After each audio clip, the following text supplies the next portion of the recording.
race of this season, the Formula One Australian Grand Prix.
It's one of the Jordans.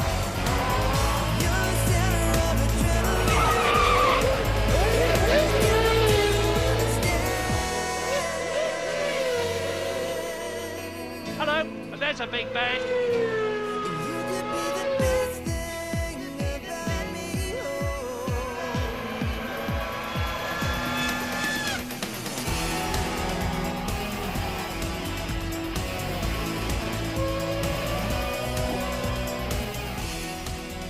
Michael Schumacher's victory in Australia last year kick-started the charge to his third world title. Now Red 1 is flying high in Oz. His world's turned upside down in practice. And then the best Australian qualifying session of his life. The top man's hit the ground running. And Schumacher has done it! Wow. 0.6 of a second faster is well nigh unbelievable. Albert Park, Melbourne is a magnificent sight on the first race day of the year. We're counting down to the start of F1 2001. G'day from the ITV studio. It is great to have you with us. Very well done for getting up or staying up. Nothing beats seeing the action live. Bit more cloud cover here today, but it's still very warm indeed. Temperature around about 22 degrees. All week in Melbourne, they've been making a real fuss of Murray Walker as he starts his last commentary year. Murray's going to pop in and join us along with his old mucker, Sir Sterling Moss, but already in situ in the studio. Tony Jardine, all set for another year. Hi, Tony. And Mark Blundell. New face, but very well known in Formula One circus, ex-F1 driver. Now, Mark, we've seen Michael Schumacher there taking great chunks out of Häkkönen's pole time last year. Does the speed they've been going here surprise you? It does surprise me by how much, but you know, you're going to get that. Reduced aerodynamics, so less drag, and a tyre war. But nearly 4 seconds faster than last year, and this is only the first race. I'm gobsmacked. Yeah. What do the drivers feel? They fancy that? Oh, they love speed, obviously, that's what it's all about. But the most important factor is balance. You know, you can have as much horsepower, you can have as much speed at top end, but you need to get the power on the ground.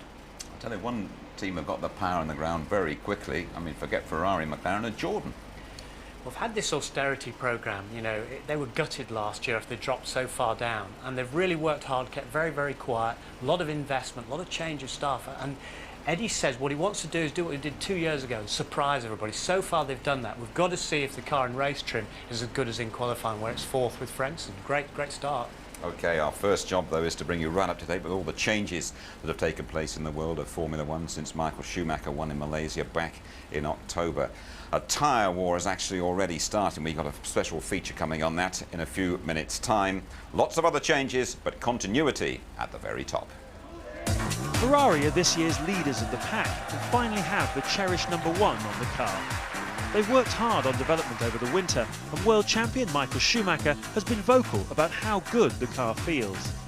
Rubens Barrichello joins in for another season and is keen to add to his first race win in Germany last year. McLaren are on the offensive for the first time since '98 after losing both titles to Ferrari last year. Melbourne marks the team's 100th race with Mercedes power, whilst Hakkinen lines up for his 6th consecutive season as teammate to David Coulthard, the longest running driver pairing in Formula One. Williams were best of the rest last year and will be disappointed if they don't pick up a win this year. Ralf Schumacher stays for another season and is joined by Indy 500 winner Juan Pablo Montoya.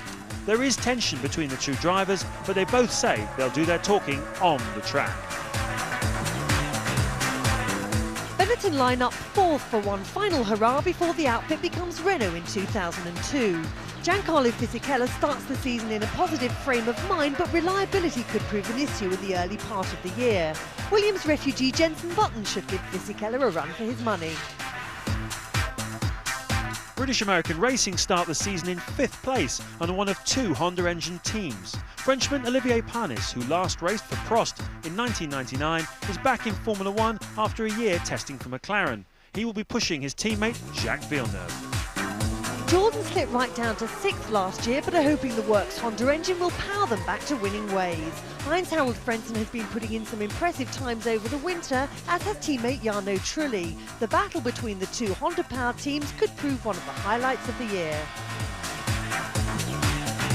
Experienced Dutchman Jos Verstappen starts his 2nd season with Arrows, who have yet to score their first Grand Prix victory. He's joined by former test driver Enrique Bernoldi. The team will be using the old Peugeot engines, rebadged as Asiatech. Sauber have taken a bold step this year with 2 of the youngest drivers in Formula One. Nick Heidfeld moves from Prost to become the experienced member of the team. Newcomer Kimi Räikkönen from Finland will be under very close scrutiny. He makes the giant leap from Formula Renault into Formula One with just 23 single-seater race starts under his belt. Jaguar has slid down the grid to 9th place. Former test driver Luciano Berti is promoted to a race seat, replacing Johnny Herbert, who's now testing for Arrows. Former world champion Niki Lauda comes in as senior manager of the programme, while Eddie Irvine is once again the #1 driver. Minardi have taken on 19-year-old Fernando Alonso, the 3rd youngest man ever to race in Formula One. He joins Tarso Marquez, who last drove for the team in '97. Australian millionaire Paul Stoddart stepped in just weeks ago to save the little Italian team. Prost start at the tail end of the grid this year, but their customer Ferrari engines are a real asset. And over the pre-season testing period, Jean Alesi set a new track record at Barcelona. Alongside him is Gaston Mazzacani, who comes with 1 year's experience from Minardi. Winter form not reflected in qualifying for Prost, Alesi and Mazzacani well down the back. But Tony, headline in the morning papers, shoe shine. Yeah, I mean, he's always shining. I mean, his helmet, I think, was a bit shiny upside down because we had on all the papers around the world with pictures of Shuey upside down. But he's just showing that over the winter, despite having the pin out of his leg, despite starting late, he was holidaying in Norway with his family. I mean, he's on it straight away. He came back testing late, and he's proved to everybody, I'm still hungry, because some of the teams were hoping that he wouldn't be after 3 championships. Maybe he'd go off the boil slightly. Has he? After accidents, after big disputes over his helmet, there is the guy going out there 3 laps at a time to take provisional pole, as we just saw there. That was setting the pace early on. What about your old team, McLaren, though, Coulthard and Hakkinen? Are you disappointed the way they've gone so far? A little bit disappointed, yeah, but I know those guys are working very, very hard.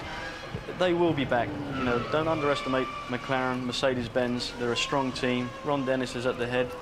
He's going to make sure that they're going to get back to winning and get back to producing the results they need in qualifying. And that's we're a little bit short already at this start of the season, but, you know, they will be at the front. Rubens Barrichello was up on the podium here last year when he made his Ferrari debut, and he seems to fancy this current Ferrari strongly. I think everybody thinks Rubino is just such a wonderful guy, so popular. Everybody loved it when he won in Germany last year. A lot of people around the world watching were crying with him on the podium. It was just sensational. But he is such a smooth driver. But, you know, he just got the pole position there, just by 1,000th of a second from Michael Schumacher. and then out comes Schumacher and does it. I think Marky knows how that feels. That's a big deal for a driver. I mean, it's demoralising. Just think about it. But this time was absolutely astonishing compared to Häkkönen's pole last year. Yeah, it was, but what we're also going to remember, the guy's coming back from a big crash, and this was a car that the Ferrari mechanics spent all night rebuilding. It had been over 3 times, rebuilt it, put it all back together, and to go that fast, nearly 4 seconds, is absolutely amazing, stunning. Jordan have been very low-key in the winter. Eddie said no Christmas party for the workforce after last year's season. No puddings. Nay, nothing. They're all too fat. Nay, nothing. But Heinz Harald Frentzen, who goes well in Melbourne, is in good shape for the race. Well, this is great. You've got to watch this because he got up to 4th place with this lap here. They had a very outlandish car last year. They really pushed out the boat. This year it's a combination of fast, yes, but also a bit of reliability. Whispers in the pit lane that this was almost a perfect lap. And afterwards, Frentzen said, look, I've had to keep quiet until we're into competition. He said, this is a great car. He said it's the best Jordan he's certainly ever driven. We saw in our opening sequence Michael Schumacher's world turning upside down, and Luciano Berti, the Brazilian, had a moment yesterday in the Jaguar. It was a big moment as well. I mean, big impact, but the guy was a passenger. There's nothing he did wrong there. Either a tyre let go or suspension. You see the right front unloads, the rear left dips down. He's going to hit the wall in the biggest possible way. Not his fault, but as a driver in a car like that, does it shake your confidence a bit? I think it may with him. He doesn't have that much experience. I mean, somebody like Schumacher, no, he's been on his head, he's fine. But Berti, pressure's on his shoulders already. Sure, let's hear what Luciano Berti himself made of that accident. Here he is chatting to Louise Goodman. Talk us through the accident. What did you actually feel? Just hitting the wall. It happened so quick. 1 minute I was turning to the corner, the next minute I was crashing to the wall. So until I saw the replay, to be honest, I wasn't sure what had happened. But looking at the replay, you can see that something was wrong. The front wheel is in the air, so it means that the rear suspension or the rear wheel broke. But after that, you're just a passenger and just wait until the car stops, and that's it, really. Are the team going to be able to fix the car okay for tomorrow? I think so. I think the tub itself is okay. So, you know, I think they have enough spares to fix it, so it should be okay. They did fix it okay. Berti 18th in warm-up, Irvine up there in 8th, and Häkkinen and Coulthard quickest in the warm-up session this morning. Jaguars all set to go here in Melbourne, where they made their Formula One debut last year. OK, let's find out the other drivers' reactions, shall we? Starting with the odds-on favourite, the Red Mist Man. There's only one first position and we have that, so we're quite happy on that. But I always keep saying in the past that qualifying is one thing, racing is another thing, and we have to show tomorrow we are reliable and we're in the same position.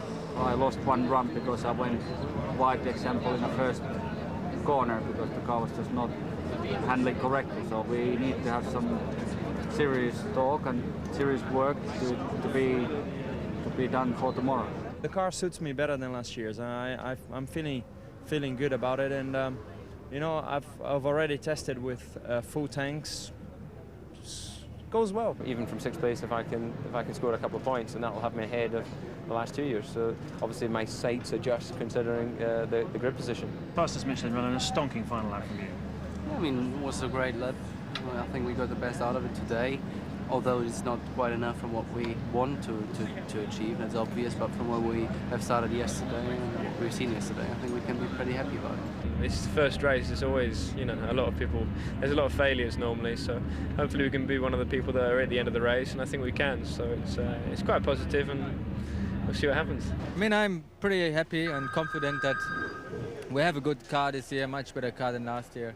And I'm comfortable that we are having a very good season this year and closer up to McLaren and Ferrari. I think we can have a good race. A bit disappointed for qualifying where we start because the car had a lot more potential, but we'll see what happens. Starting in 3rd position, I think it's a good place, one sense, to start this Grand Prix because you started behind the pole position, and that's the most important. So you have a more or less clean start of the circuit, so that's a good thing. They haven't really used the maximum performance out of the car yet, because there's no reason why they shouldn't be close to us, because we know they are good and we know they will fight back. So I don't feel now too secure and feel that's it. I know very well how quickly things can change.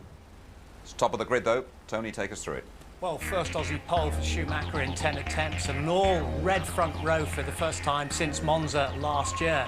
And Häkkinen talking about a very messy qualifying session, but prefers to be the hunter now. Frentzen very happy with his car, as he said. Ralf Schumacher, top of the Michelin runners there. Coulthard alongside him in 6th place. Messy for him as well, all over the place on the grass. Truly disappointed with 7. Villeneuve the first of the BARs, and as expected, pushing him hard, Olivier Panis. Heidfeld making his swap now across to Sauber from Prost. He's happy with that. Grand Prix rookie Montoya there, who was blocked by traffic, but he'll be up alongside Irvine. Räikkönen there, he's another rookie. He wanted to be in the top 10, but he hasn't quite made that, just outside. Verstappen, Button having maximum aggravation at the moment. The car not going right at all, but still ahead of his teammate Fisichella. Important psychologically here. Alonso, 4th of Grand Prix rookies there alongside Mazzucani. Luciano Berti suffering after accident, and Tarso Marquez only on the grid after dispensation from the organisers when Paul Stoddard went to see them outside the 107% rule. Thanks very much indeed, Tony. Now let's just check out, shall we, the ramifications of that tyre war. Last year Bridgestone had a clear run. They always buzz us over the studio here in Melbourne. Get used to that. And now Michelin are back in the fray. Speeds, as we've been saying, have increased dramatically. 18 cars, would you believe, qualifying quicker than Häkkinen's pole time last year. And those cars also have a very different look. Here's Louise. Speeds which the tyres will produce this season, the FIA has introduced a number of changes to the design regulations aimed at slowing the cars down. The front wing will be 50mm higher, and the teams are restricted to running a maximum of 4 elements on the rear wing. The overall effect will be a significant reduction in downforce. There are also some new safety rules. Each wheel must now have 2 tethers to prevent it flying off in case of an accident, and padding has been added inside the chassis here to protect the driver's legs. The crash tests are also much tougher this year, resulting in a car that's around 20% stronger than last season. We came into this weekend talking about a tyre war, so what have we learned so far? Well, it looks as though it's first blood to Bridgestone. They have the edge in qualifying, and it looks as though they have the edge in the race as well. The tyre war has made the cars 4 seconds a lap faster than last year, and this trend looks set to develop as newer and softer rubber comes on stream. Now, the Michelin tyres performed reasonably well in qualifying. Ralf Schumacher 5th, just 0.8 of a second off the pole. Not bad for a first effort, but where they are struggling is in race conditions. Look at this. This is a front tyre that's come off one of the Williamses. You can see this graining here, lots of rubber coming off the tyre. That's high tyre wear issue, and they're going to have a problem with that this afternoon, much worse than the Bridgestones, so they will struggle. It's going to be a tricky race for the Williams boys, and they'll have to watch the left front tyre particularly carefully through the long right-hand corners. Ideally, drivers want to do a one-stop race today, with as long a first stint as possible. The longer you stay out, the more places you pick up. Last year, Ralf Schumacher went from 11th place on the grid to 3rd by stopping on lap 38 of 53. But if a fast car is caught in traffic, watch out for a switch to a 2-stop strategy, as successfully attempted by Rubens Barrichello last year en route to 2nd place. If the noise of the cars around Albert Park wasn't enough, these fellas turn up the old volume a bit as well. The F18 fighter of the Royal Australian Air Force Roulette. Spectacular sight, and they really put on a great show here in Melbourne over a 4-day period. And that's what's making the racket above our studio here at trackside. Mark, what about the speeds that they're going at the moment? The drivers, I mean, do the drivers themselves want to go faster and faster and faster? It's just natural that you always want to go faster and faster as a driver, but I say the most important factor is not just terminal speed, not acceleration. It's all about getting that compromise between power, speed, balance of a race car. It's no good having as much speed as you know, the next guy is. He may be 20 kilometers slower than you, but he may be 20 kilometers quicker through the corners, and that's what it's all about. It's putting that lap together. Tony, just briefly, will the authorities say this is too fast, we're going to have to do something else to slow it down again? They'll be monitoring the situation very carefully, because Max Mosley, I mean, he has a remit to make sure that speeds don't become too excessive. And therefore, he has said in the past, if they get too quick, I'll think about putting another groove in the tyres. If that doesn't work, we'll think about going to an all-treaded tyre, like a road car. And he will certainly be watching very, very carefully. OK, I know lots of you out there like a flutter on Formula 1. Here are the very latest odds from the bookmakers. The Ladbrokes, Schumacher evens to retain his championship, and odds on to win today, and really they see just 3 drivers in with a chance of being champion of F1 2001, and Jensen and Eddie Irvine, the British drivers, right down at the bottom, 80 and 150 to 1. Okay, then very shortly we're going to be joined by 2 living motorsport legends and a young man who might just reach that status a little bit down the line. We're going to be keeping a close eye on him on and off the track.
Craig Pollock, this Grand Prix last year, BAR scored points for the first time.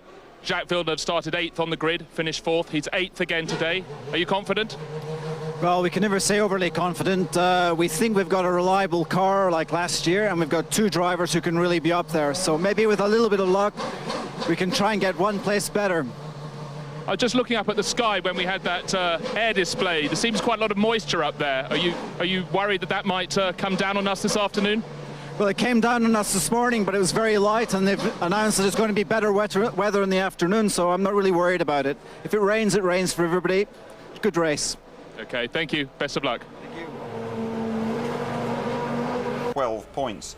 Today, it's his first race in a 2-year spell at Benetton, and we caught up with Jensen testing and as he packed his bags for the new season.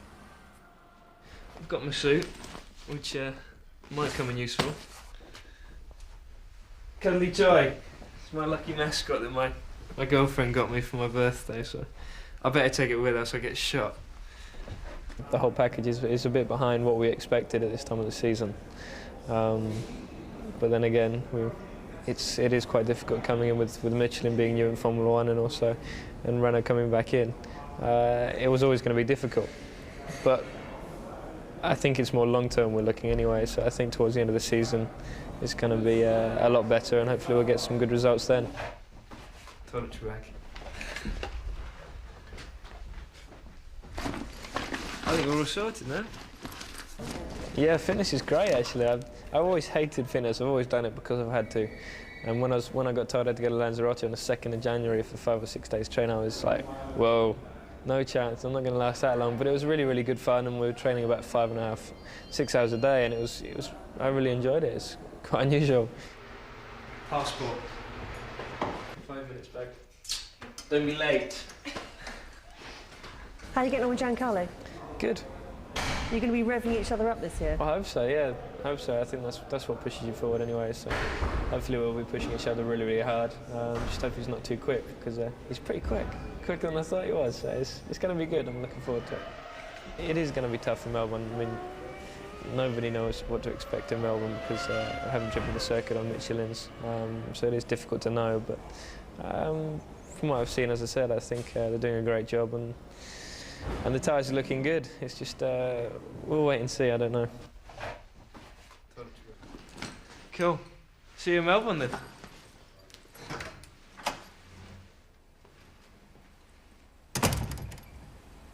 Just come through the door of our studio here, Sir Sterling Moss and Murray Walker. Welcome both. Do you have any cuddly toys in your motors when you drove round?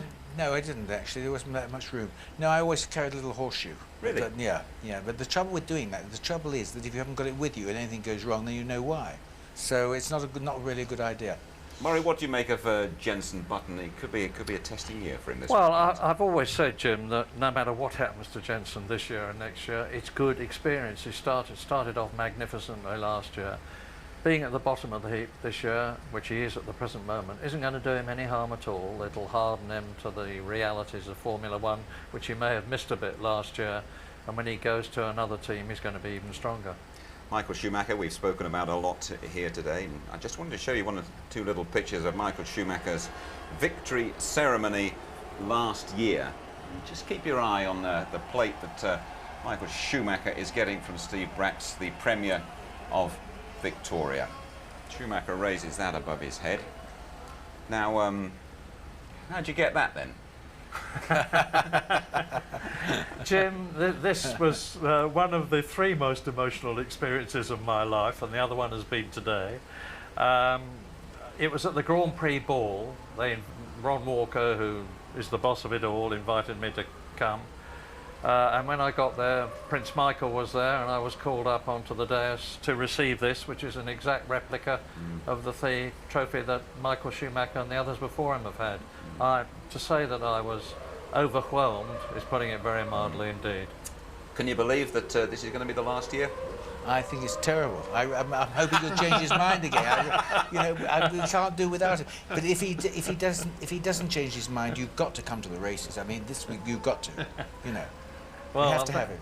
I think it'll be difficult to keep me away. That's good. When this is my 53rd year of commentating, and I was at the first British Grand Prix in 1949 for the BBC in those days.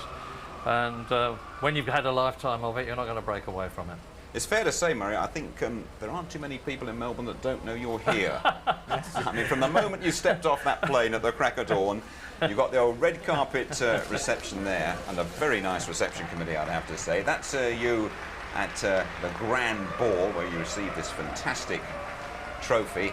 And, well, I didn't walk around with you anywhere because you got mobbed wherever you go around the circuit, and this morning for you, great moment. This was the other most emotional experience of my life, because so many times, Jim, I've looked at the Grand Prix drivers' parade and thought how marvellous it was, and talked about it. I never in my wildest dreams imagined that I would be part of it, but they put me into the last car today, and the reception I got was absolutely overwhelming. Marvellous. There'll never be another Murray Walker. No, there won't. That's but you may be starting at the back of the Grand Prix today, you know. That'll really shake you up. Can you remember when the Grand Prix circuit first came to Australia? Well, yes, I remember when I was first here for the Australian. You won it. You got a stand out the back. 1956, yeah, not a very good stand actually. It's rather on the straight. Well, it might be a bit rickety by now, I do think. No, this was 56, and we ran the other way around on the park as a park. Right. And of course, you couldn't run the modern Formula One car on it anymore. I mean, it was too narrow, and but it was fabulous. I mean, 100,000 people came out here. I mean, this is the centre of sport of the world, let's face it. They say that if a couple of flies are crawling up the wall in Melbourne, there'll be 100,000 people cheering them on. And it's not much of an exaggeration. Were there a few misgivings about Australia? Yeah, I think in a slightly superior way we thought, well, Australia's on the other side of the world, you know. They won't really know how to do it. But when we got here, it was absolutely mind-blowing because they'd formed committees and sent them to all the other Grand Prix to find out how to do it, and then they'd done it better. And nobody does it better than Australia, and very, very few people get within a whisker of doing it as well. OK, Murray, let's just tune into your older memory bank, shall we, and look back at your Aussie memories, starting with Adelaide in '86. It was fantastic. Adelaide was brilliant. The organisation and administration was superb, and the enthusiasm was overwhelming. Australia immediately became the #1 Grand Prix, and the racing was sensational. Who'll ever forget 1986? And look at that! And colossally, that's Mansell! 1989 was one of the wettest races ever. Alain Prost withdrew after one lap, and after Ayrton Senna hit Martin Brundle, he was out of the race. Senna has only got 3 wheels. My goodness, Senna is out of the Australian Grand Prix. In retrospect, 1993 was a sad occasion, for it was the great Ayrton Senna's last Grand Prix win after starting from a record 65th pole position. And Ayrton Senna wins in Australia to the delight of his fans. 1994, victory at last for Nigel Mansell. And like Senna's the year before, it was to be his last in Formula One. And Nigel Mansell wins in Australia! Fantastic! But what 1994 will always be remembered for was the dramatic and contentious collision between Michael Schumacher's Benetton and Damon Hill's Williams, which resolved the World Championship in the Germans' favour. Was it deliberate? Judge for yourself.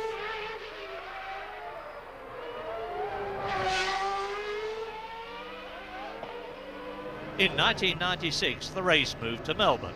Albert Park had been transformed into an inspired location, with Australia now the first Grand Prix of the year rather than the last. A superb battle between Damon Hill and his Williams teammate, new boy Jacques Villeneuve, and a second successive win down under for Damon. Then in 1998, a truly dramatic conclusion when McLaren's David Coulthard, about to win for the second year running, yielded to teammate Mika Häkkinen almost on the line. What an outraged political uproar that caused. And now the Ferrari years, 1999, Eddie Irvine's first win, and last year when Michael Schumacher started the World Championship as he meant to finish, by winning. Schumacher wins, fist out, victory salute.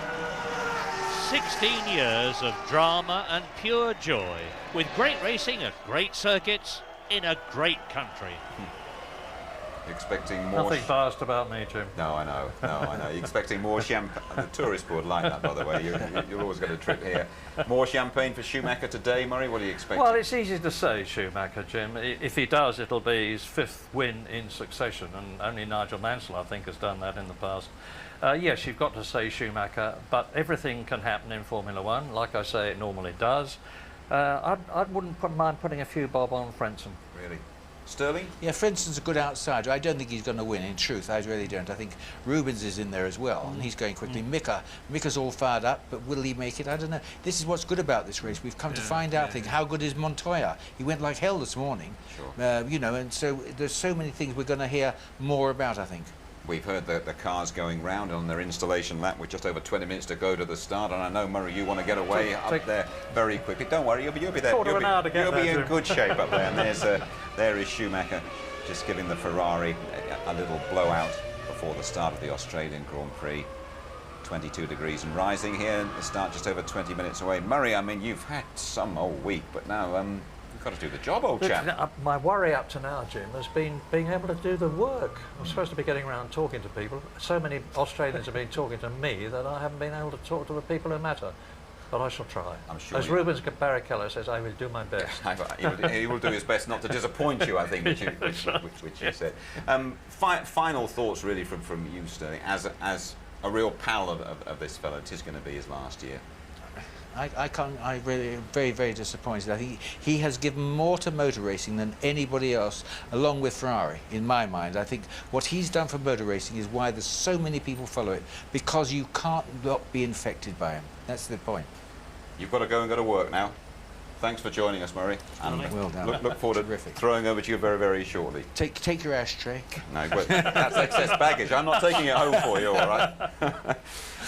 Well, it's a fantastic event, this one here in Melbourne, Albert Park, just about my favourite venue. I think they're going to get a total of 400,000 people through the gates here over the 4-day period, and right down there, in the middle of all the hubbub, we have Louise Goodman. Hi. Hello, Jim. Atmosphere definitely hotting up down here. Can't say the same for the weather. It's a bit overcast today, but I guess you can't have everything in life. I couldn't think of a better place to start the Grand Prix season than here in Melbourne. It really is a fabulous race. The organisation is second to none. The facilities are great. We're always made to feel very, very welcome at this race. Melbourne loves Formula One as well. Fantastic support here today. About 130,000 people expected for the Grand Prix. A lot of them are going to be cheering for Ferrari. You can probably see over in the grandstands a few red caps and T-shirts. Minardi very popular this year as well, of course. They've just been bought by Paul Stoddard, an Australian, so they've been adopted as the Aussie team. As always, though, it's Jordan who are attracting the celebrity fans. Ross Kemp, popular face to many ITV viewers. Now, you've been to Barcelona, you've been to Silverstone as well. This is a very long way to come for a Grand Prix, though. Absolutely worth it. It's got a wonderful atmosphere, this place. Everyone's having a great time, and it's worth the trip. As always, you're cheering for Jordan. You're a big Jordan fan, aren't you? Yeah, I love Eddie Jordan very much. He's a wonderful man that's always got time for everybody. I think they're the best partying team, without a doubt, and I think we'll have a good old time tonight, whether we win or we come second or third. Is that why Eddie attracts the celebrity vote? Because they're the party team? Oh, definitely, without a doubt, but that's afterwards. Now, it's all very serious down there. The atmosphere's building up, and as I said, it's worth this journey just to be lapping up this wonderful atmosphere. Now, very briefly, I understand that you may well be doing a bit more than supporting the Jordan team this year. Yeah, it's sort of up in the air at the moment, but I'm hoping to be donning one of those gold fire retardant suits and maybe getting involved with the team. But as I said earlier, we don't definitely know whether that's going to happen or not, but I'm working to try and get my way in there somehow. Well, if it does, we'll be there to record it. For the moment, though, back to you, Jim. Thanks very much indeed, Lou. Now you see him, now you don't. Quick. So what we've morphed into. There's no moss on this chair. No. Quick change, not bad. Quick change, and you're back again.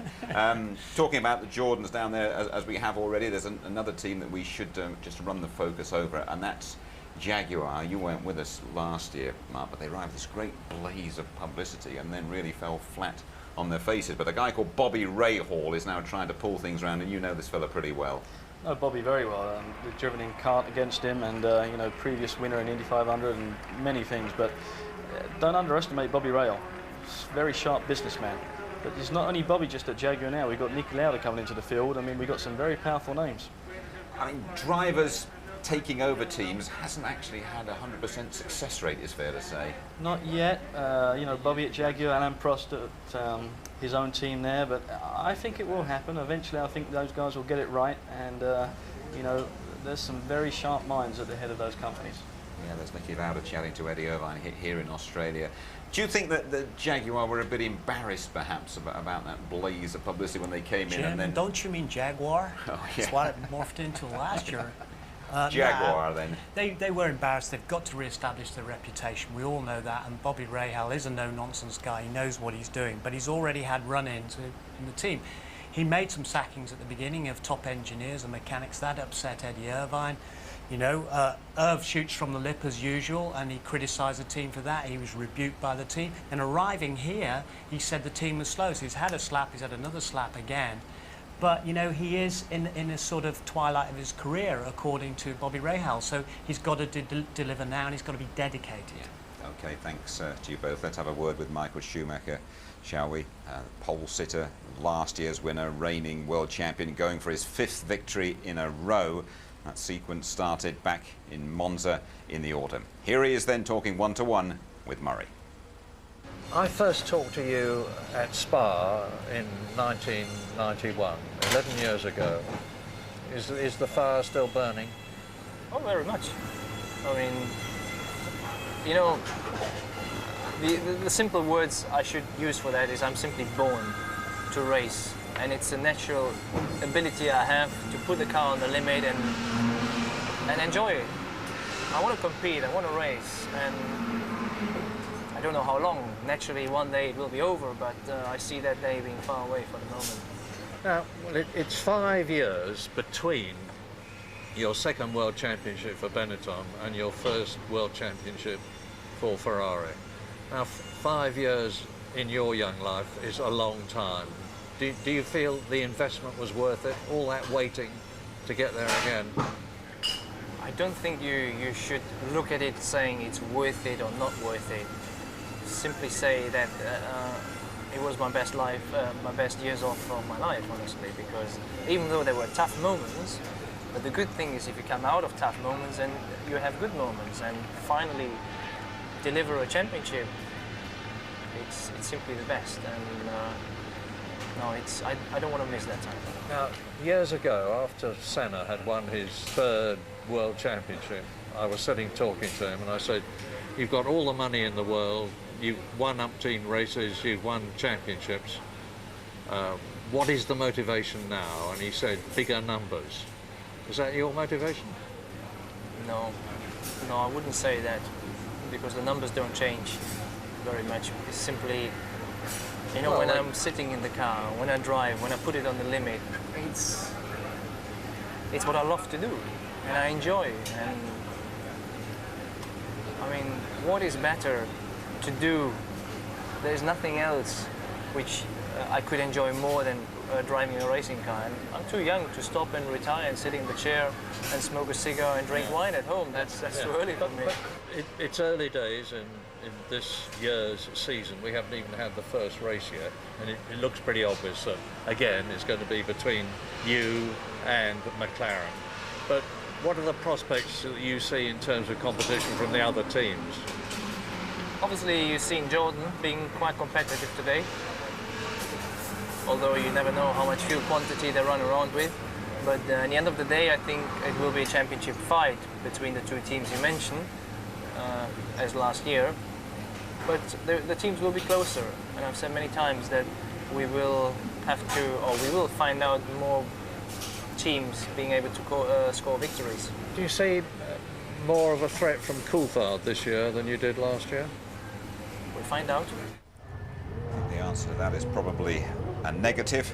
No worries so far for Ferrari or for Michael Schumacher. It's been a stroll in the park. Let's wander down the grid now, shall we, with Martin Brundle. Thank you, Jim. Hello, everybody at home. Congratulations if you stayed up or got up early this morning to see this first Grand Prix of the season. Here we are on the grid. Michael Schumacher's just cruised on very, very late. Did very few laps this morning in the warm-up and had a problem with a brake disc bell, apparently. So a little bit of drama. A lot of unknowns on this grid today.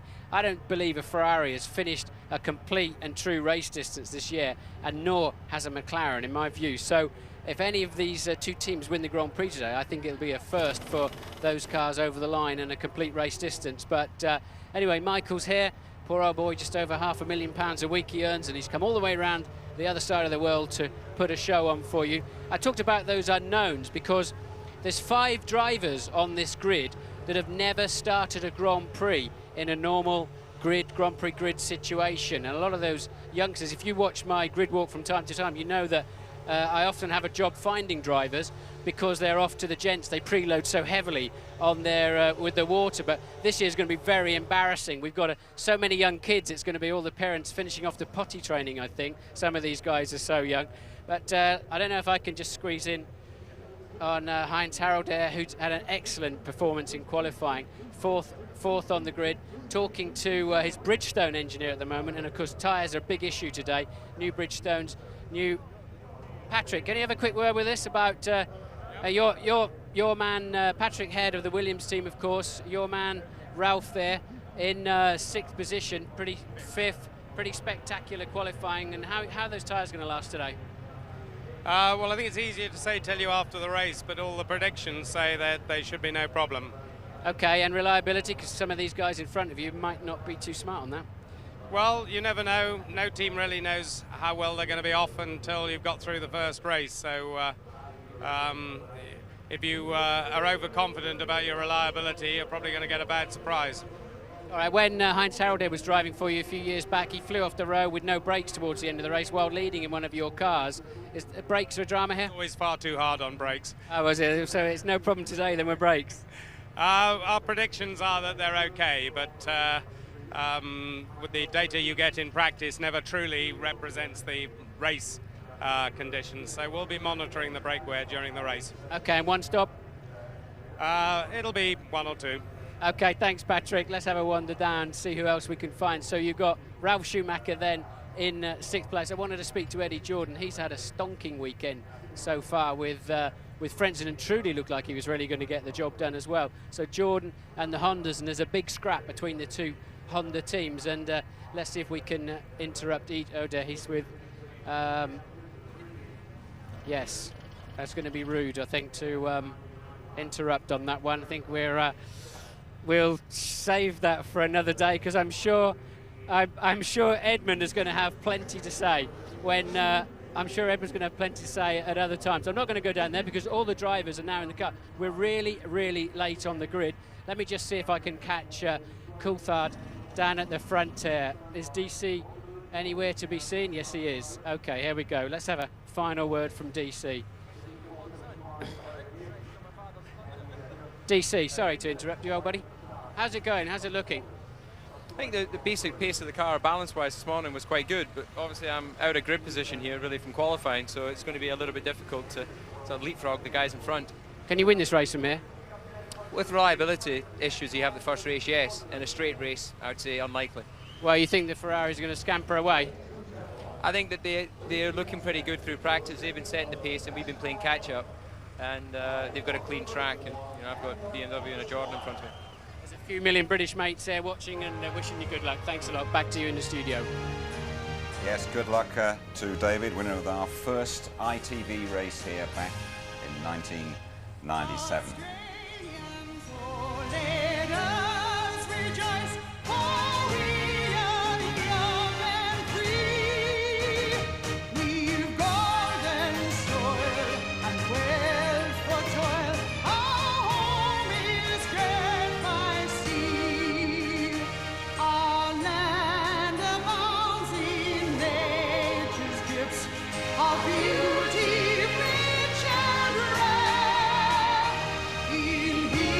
Fantastic spectacle here at this Australian Grand Prix, I have to say, is my personal favourite.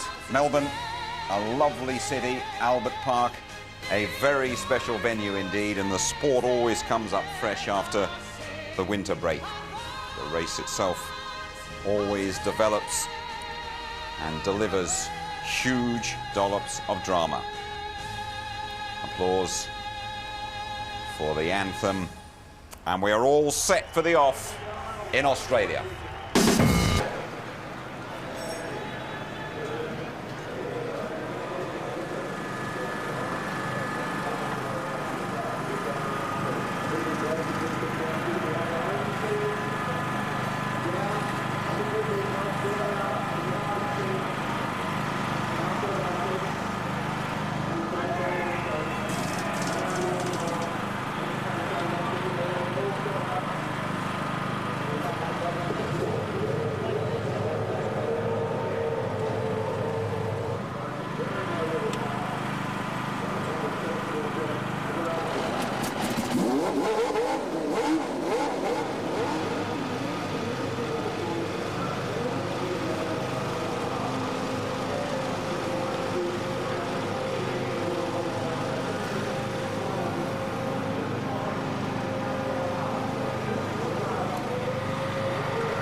back with the ITV F1 team on an overcast but very warm autumn day in Melbourne. 23 degrees the temperature. We're about to see the first chapter in the new Grand Prix season. Settle back and enjoy the Australian Grand Prix now with Martin Brundle and Murray Walker.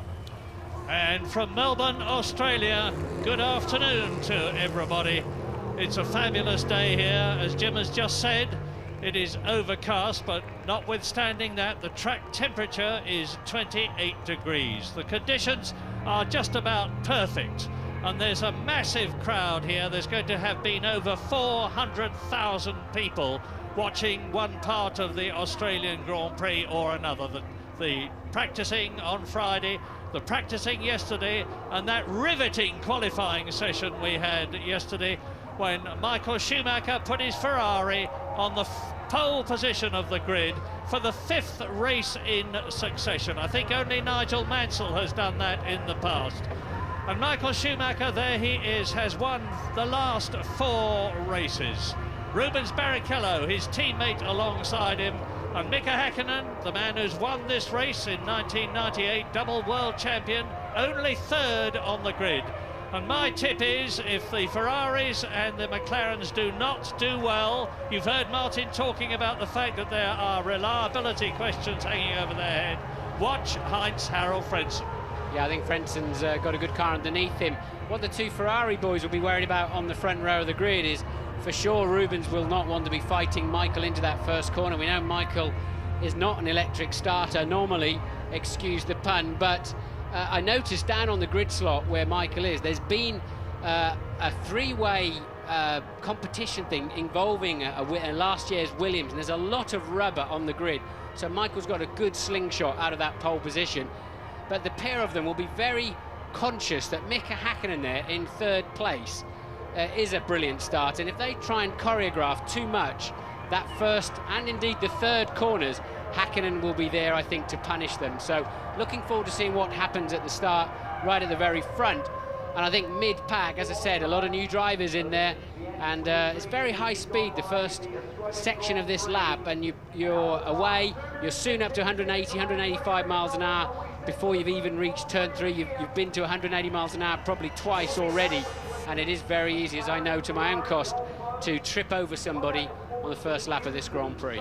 Yeah, just a reminder about Michael Schumacher not necessarily being a good starter. He got punted off twice at the start last year in Germany and Austria. It cost him dear. It didn't cost him the World Championship in the end. But there are so many different things this year, and there is one of them, Ralf Schumacher in the Williams, powered by a brand new BMW engine, which seems to be very, very effective indeed, and riding on Michelin tyres. Now there's a massive tyre war going on. Bridgestone have understandably got the whip hand at the present moment because they've had 3 years experience of the kind of tyres that the cars are on now, and you can see the heaters coming off. Yes, it's surprisingly hot and muggy out there considering how overcast it is. As you pointed out, the track temperature already, Murray. I'm told that the cloud cover's only a few hundred meters thick and there should not be any significant rain, maybe just a little bit of spitting of rain. So we're not expecting the weather to interfere too much with this race, according to the forecast anyway. Coulthard, as he said on the grid, is really at least a line out of position. He was fastest on all through up till Saturday morning, fastest again in the warm-up this morning, had an appalling qualifying for one reason or another, mistakes, red flags, traffic, and he's out of position. He's got an interesting tactical race to run, has David Coulthard. This, I would imagine, for all of the key players, should be a one-stop. It's fractionally faster. I'm sure James Allen's already taken you through this. It's fractionally faster as a 2-stopper, but that relies on no traffic when you're lapping them, no hold-ups when you're lapping the slower cars, and also you need track position here. So I think they'll one stop, and that puts a lot of pressure on the brakes. Just look at the heat haze in about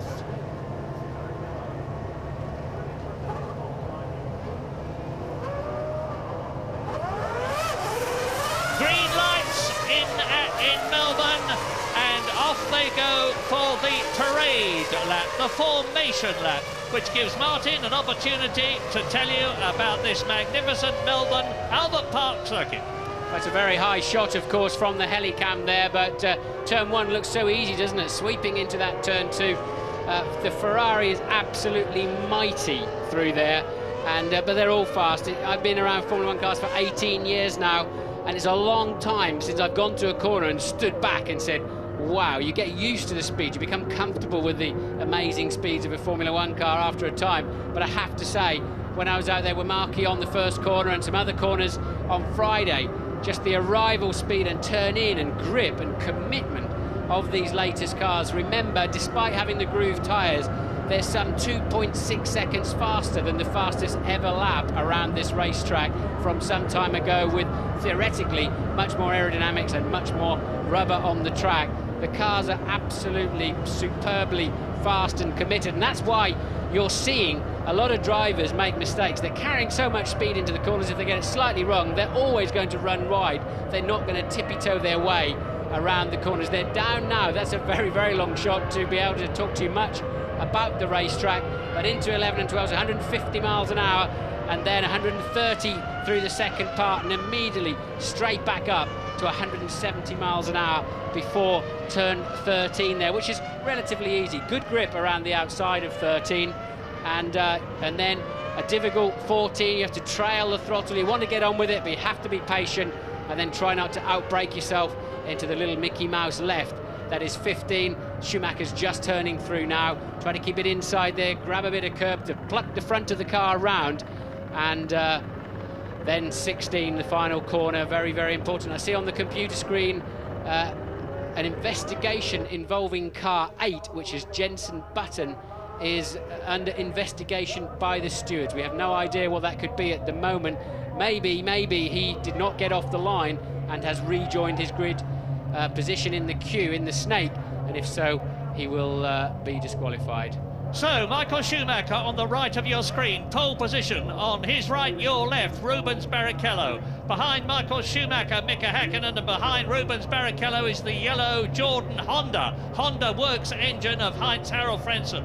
Fifth on the grid, the white and blue BMW Williams of Ralf Schumacher, and in sixth position it is David Coulthard, as Bernaldi, driving for his first Grand Prix in the arrows in the background, peels into position. Incidentally, both the Minardis are in because Tarso Marquez, there he is in the background, was given a dispensation, although he just failed to qualify outside time. So it's ready, and in Australia it is go, go, go, go, and Schumacher leads. Brilliant start, Häkkinen up into second position. Barrichello is down there, and Ralf Schumacher is up alongside Frentzen, who takes third position. Off onto the grass goes, I think it was Montoya, but anyway, it's Schumacher leading. That's what he wanted. He's got a magnificent start, and look at Ralf Schumacher, fourth position. Down to fifth place goes Rubens Barrichello. Yes, Michael had a blistering start. It was Barrichello that was slow away and held up Coulthard and Frentzen. That's Irvine off in turn 1. Didn't he have a problem there in turn 3 rather? He had a problem there last year, I think, on the first lap of this Grand Prix for Jaguar. And then Coulthard getting pinched, everybody caught up behind at Rubens Barrichello, if we see a replay. But it's played beautifully into Schumacher's hands. But look, Häkkinen is also there, ready to pounce. Sensational bit of passing there by Kimi Räikkönen, the Finn. He's only 21 years old. There he is in the Sauber with the Ferrari engine, and it's his first Grand Prix. It's only his 24th car race, and he's been a sensation in practice. But now Michael Schumacher has got a fairly sizable gap between himself and Mika Häkkinen, with Heinz-Harald Frentzen about the same distance behind them. So it's Ferrari, McLaren, Jordan. There is Ralf Schumacher, Rubens Barrichello, and behind Barrichello is Jarno Trulli in sixth position. David Coulthard has lost the place. He's down to seventh position. Jack Villeneuve is eighth.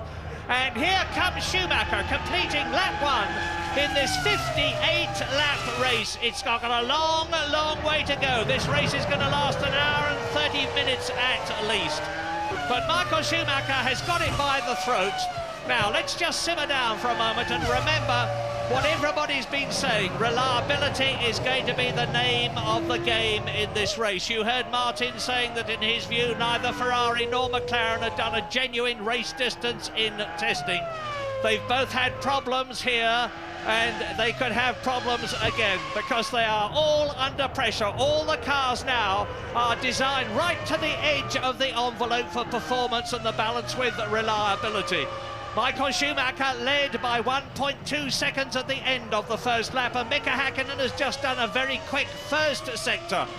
This circuit, like all of them, is divided into 3 sectors, each of which are individually timed, and it enables us to tell you exactly what is happening in terms of the gaps. As you look at the yellow Jordan in the background, Heinz-Harald Frentzen, he has been very cautious about talking about the new Jordan this year, but after qualifying he said, I can now come out in the open and tell you that this is a fabulous motor car. And it's fabulous. We're riding with Frentzen. Now we are round about coming up 14. to turn 14. 15 and then 16 into the last turn there, Murray.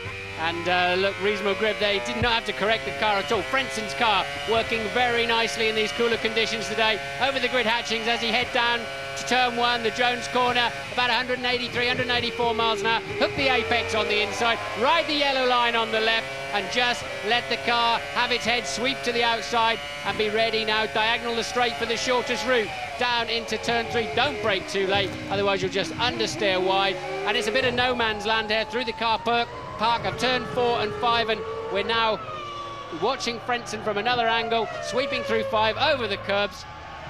And look at Rubens Barrichello. He's really flying. He's closed up right on the rear wing of Heinz-Harald Frentzen. Very poor start for Barrichello. Remember, he started second on the grid. He's down into 4th place and he's going for it. Yes, and they're going to touch there, guaranteed. Off goes Frentzen.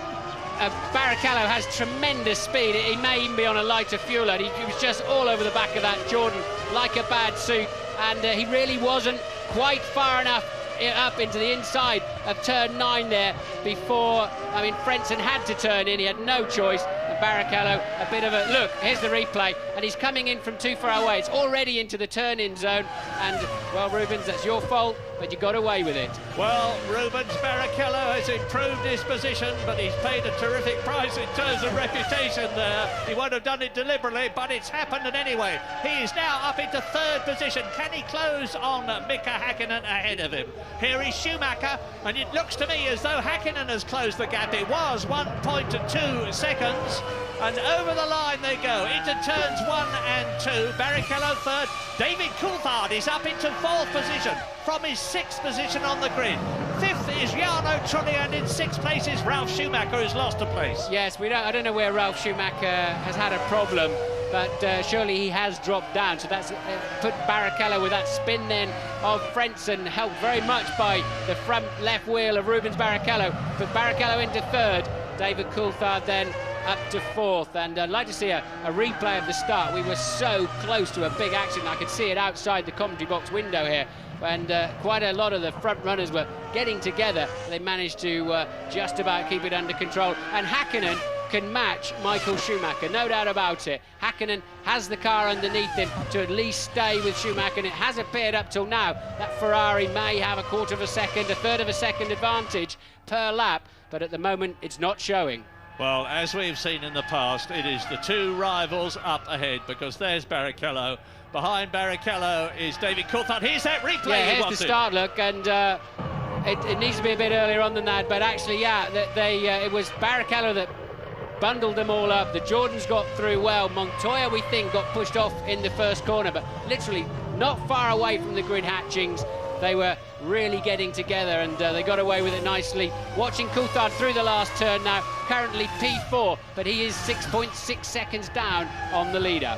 Now we're on to lap 5 now, so watch Schumacher and Häkkinen, and there is David Coulthard, and I'll tell you the positions. Schumacher's leading Häkkinen by 1.3 seconds. Barrichello is 3rd, and Coulthard, there he is 4th. Jarno Trulli is in 5th position ahead of Ralf Schumacher, the top Michelin driver. Jack Villeneuve in the BAR is 7th ahead of his teammate Panis. 9th is Jos Verstappen in the Arrows. 10th is Nick Heidfeld.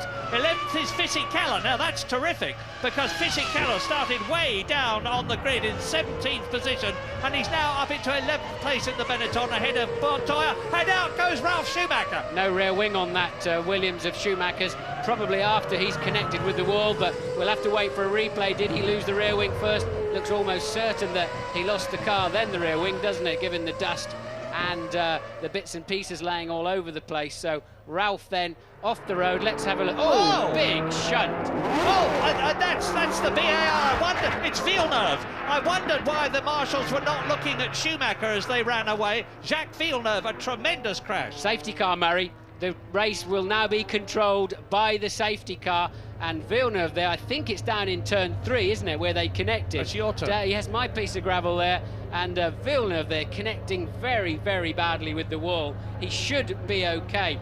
The problem is you do sit on the floor of these cars, and it's the floor of the car that hit the wall there for Villeneuve, and your backside literally is just a few millimetres of carbon fibre away from the action there. But so the race is neutralised under the safety car. All of these laps count, of course. There's an arrows in the wall there. Yeah, I noticed that, but I think it's Bernoldi's car. Yes, it is. Enrique Bernoldi, the Brazilian, starting in his first Grand Prix, didn't last very long. Look at the debris there. You know that corner well.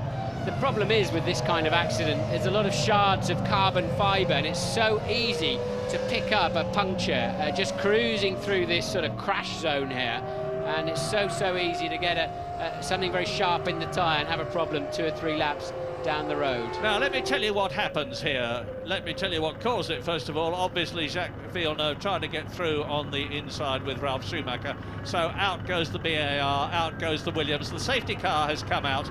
The lights on the roof are flashing. Everybody has to line up behind it until the debris has been removed from the track and it's judged safe to drive on again. And then the safety car will turn its lights out and pull into the pit lane. This lap, Murray. On this lap, this right, lap. thanks, so Martin. Villeneuve's clear of the car, look. They're just going to bring the crane in, so they know they've got about 2.5 minutes of pace behind that safety car. They practice with the safety car, just like any other car runner, so they know how long it takes, and that's good action there to get this race underway. Might be a touch early, actually. They've got to clear. Oh, that was a terrific blow. Now, and let me tell you that no passing is allowed until they have passed the start and finish point on the track. Villeneuve is okay. So Villeneuve is out of the car and he is okay. I can see on a diamond screen outside the commentary box here, Villeneuve on the back of a motorcycle recovering to the pits. So isn't that amazing? Good news here. That isn't was that amazing? A big shunt. Yeah. Now, once again, it emphasises how incredibly strong these modern Formula One cars are. David Coulthard then up into 4th place now, followed by Jarno Trulli and Olivier Panis. Well, I did say I thought the safety car was coming in a tad early. It's now a new message. The safety car will not come in this lap. There's just a bit too much debris. We'll be back shortly.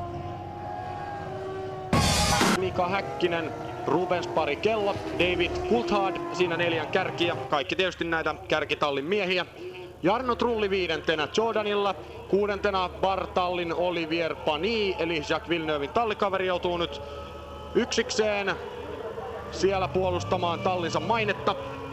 Arrowsilla Jos Verstappen 7. ja Jos Verstappen, samalla kun näemme tässä näitä auton romuja, näin voidaan sanoa, Jacques Villeneuven autosta ei ole mitään muuta jäljellä kuin tuo monokokki, mutta kuten tietysti tämäkin kuva osoittaa, niin monokokki on täysin kunnossa.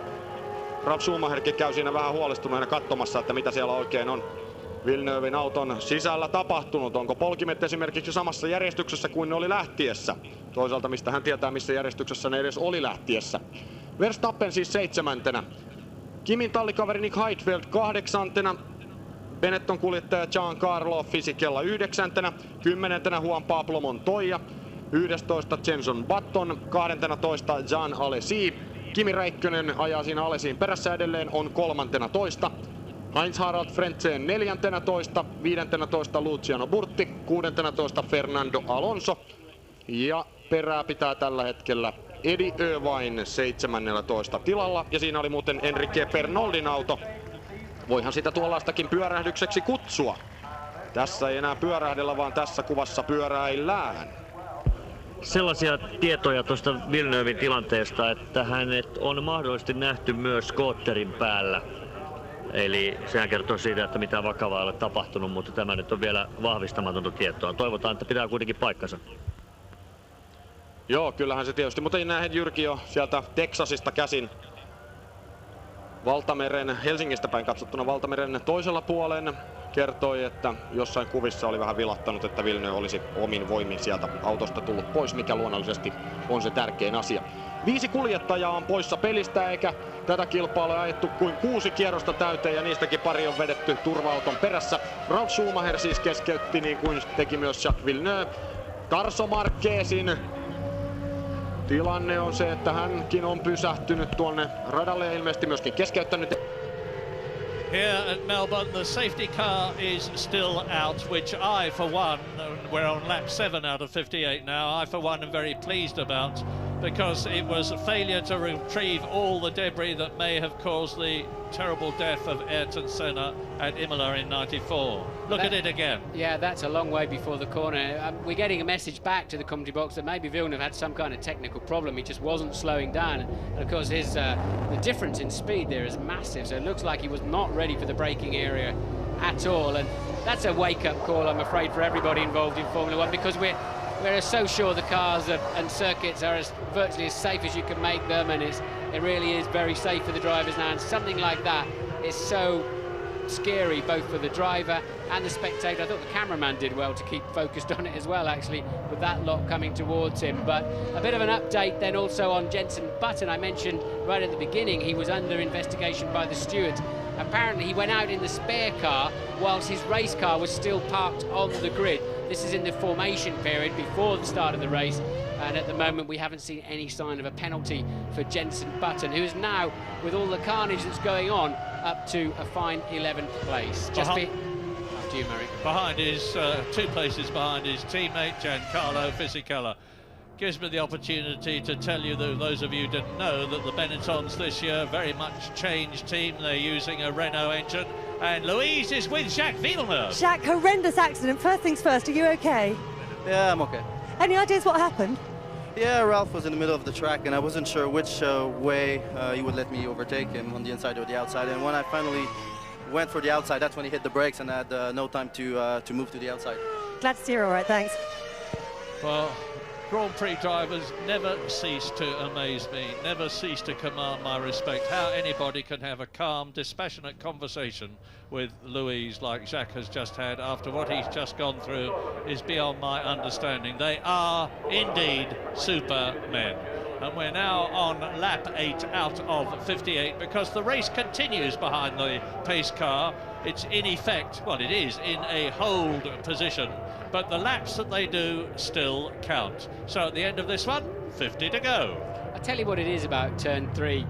It's you're going through concrete walls, you get a bit of tunnel vision, and there's a slight right curve all the way down there, and you get sucked into the area, and especially if you're close to other cars, your eye goes on them, and turn 3 always comes up on you faster than you think it's going to. The cars accelerate so massively quickly, and it seems as if Jacques didn't have a technical problem then, as the reports are coming from the pits, but more like his eye was slightly off the ball, and Ralph clearly parked his car right in the middle of the racetrack to make it as difficult as he could, and Villeneuve was trying to sweep back across the racetrack and connected with the back of him.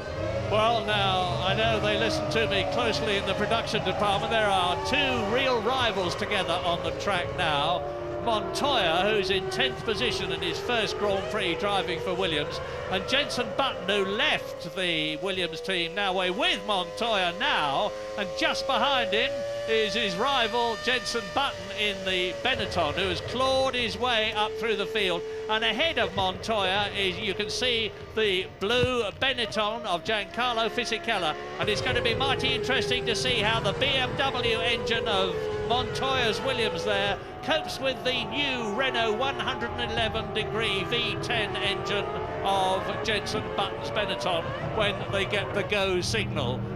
Well, judging by the straight line speed differences, I think Montoya should have a chance of breezing past Fisichella on one of the long straights here in Melbourne. But the problem is now these tyres run by maybe 17, 18 PSI. And at this point, they'll be down 12, 13 PSI. So the car will run a couple of millimetres lower. The tyres will have less grip. And it's going to be very, very tricky when they restart this race. The cars bottom out, and really they become quite unpredictable. Nothing the drivers can do about them without the speeds and without the downforce. Remember, it's like an aeroplane upside down. The wings push the car into the track, generate a lot of energy, which builds up your tyre temperature, therefore your tyre pressure, to make them correct. And at the moment, none of those cars have the correct tyre pressures. Here's another battle to watch out for when the race begins. Sixth position at the moment is Olivier Panis, who used to drive for Ligier and last year was McLaren's third driver and their test driver. He's in the BAR and he's just ahead of Jos the Boss, the Dutchman. There he is in the orange arrows, and Verstappen is a fine 7th place. He's really, really matured, has Jos Verstappen. The Arrows has got the new Asia Tech engine in it. It's a much improved motor car. And just behind Verstappen is Nick Heidfeld. He's a bit of a sensation this year because with the Sauber he's in a car that's worthy of his reputation. Bit of news from Louise in the pits. Apparently Heidfeld is claiming that Verstappen overtook him under the yellows. But it's a question of the stewards having seen that. But Heidfeld complaining. And well, this is a bit odd now. I'm surprised that in the safety car, it said at 14:11, the safety car, local time of course, would come in, and here we are at 14:21, and it's still out there. We did get the new message saying it will not come in, but clearly they're still struggling to get rid of the debris down at turn 3. So there is Jean Alesi in the Prost, followed by Kimi Räikkönen and Heinz-Harald Frentzen down in 14th position after that spin of his when he made contact with, or rather when Rubens Barrichello made contact with him. Race order when it restarts. Michael Schumacher, Ferrari. Mika Häkkinen, McLaren. Rubens Barrichello, Ferrari. David Coulthard, McLaren. Jarno Trulli, Jordan. Olivier Panis, BAR. 7th, Jos Verstappen in the Arrows. 8th position, Nick Heidfeld. 9th is Fisichella, and 10th is Juan Montoya. Jenson Button is 11th, and Jean Alesi is 12th. And there are 17 left out of the 22 started. Last is Eddie Irvine. Yes, 17 cars, as you say. I think any 6 of those could win this race still. There's a long afternoon ahead of us, and I think any one of the 17 could score World Championship points this afternoon. This is going to be a race of attrition, and as they keep tripping over each other, it's getting the field thin very, very quickly. Any clues, Martin, on what might be causing? I've been watching very carefully around the edges of the track to see what the problem is. Bit concerned, some information I'm getting through that I think there's still an ambulance down at turn 3, and it's possible a bit of debris or something has made contact with a corner marshal or some TV people down there or something like that. Hopefully not. But I think they must have cleared the debris away by now, and I'm concerned that there might be somebody else injured down there.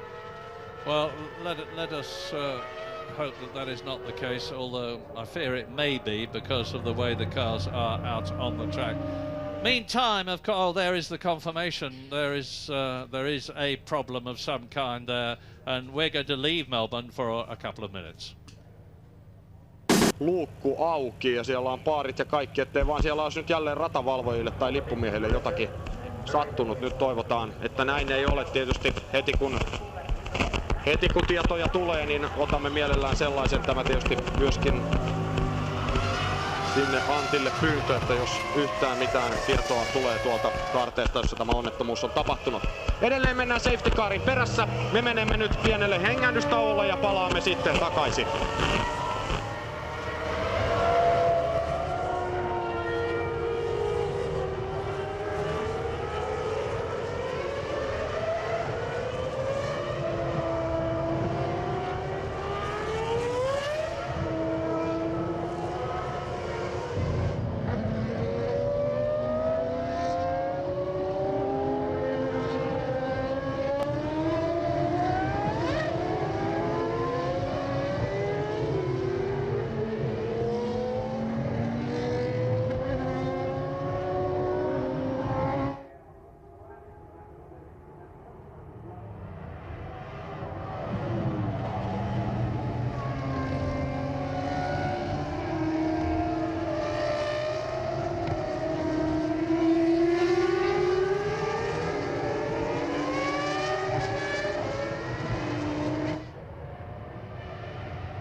this race has now been running, because it is still on behind the safety car. It's been running for nearly 15 minutes, and obviously it's going to dramatically extend the race time in total, which I expected to be about 1.5 hours when it began. We're on lap 11 out of 58 now, and in case you missed it, the reason the safety car is staying out for so long is that there is some kind of a medical problem where the cars went off. We fear, although I've had no official statement about this, I must emphasise, that somebody may have been hit with a bit of debris, and that would undoubtedly be the problem. But there they are, dodging about is Olivier Panis, who is in 6th position. Well, whilst giving full respect to anybody who may have been injured down in that corner, the teams will have to be staying focused. And here we go, look, and that's a long, long way before the corner. That really, before the turning point of that corner, is very early in the braking zone. And Villeneuve has been caught out, really. Misunderstanding. Yes, Murray? No, sorry, Martin. I was just going to say, I was watching very carefully the right-hand side of the screen there to see whether anything from Villeneuve's car might have actually gone into the crowd. And I noticed that the car went slap bang into the concrete barrier, and there are big, very, very heavy wire, you can see them there, wire netting barriers between the crowd and a high point. So hopefully, with the crowd well behind, it would only be a comparatively minor bit of debris. Who knows, though? No, there was a lot of pieces coming off the car, unfortunately, Murray. But I was saying that the teams are going to have to stay focused. We are still in a Grand Prix, and the significance of this safety car situation is the cars, as I said, they're a minute a lap slower. They're cruising around at very low RPM.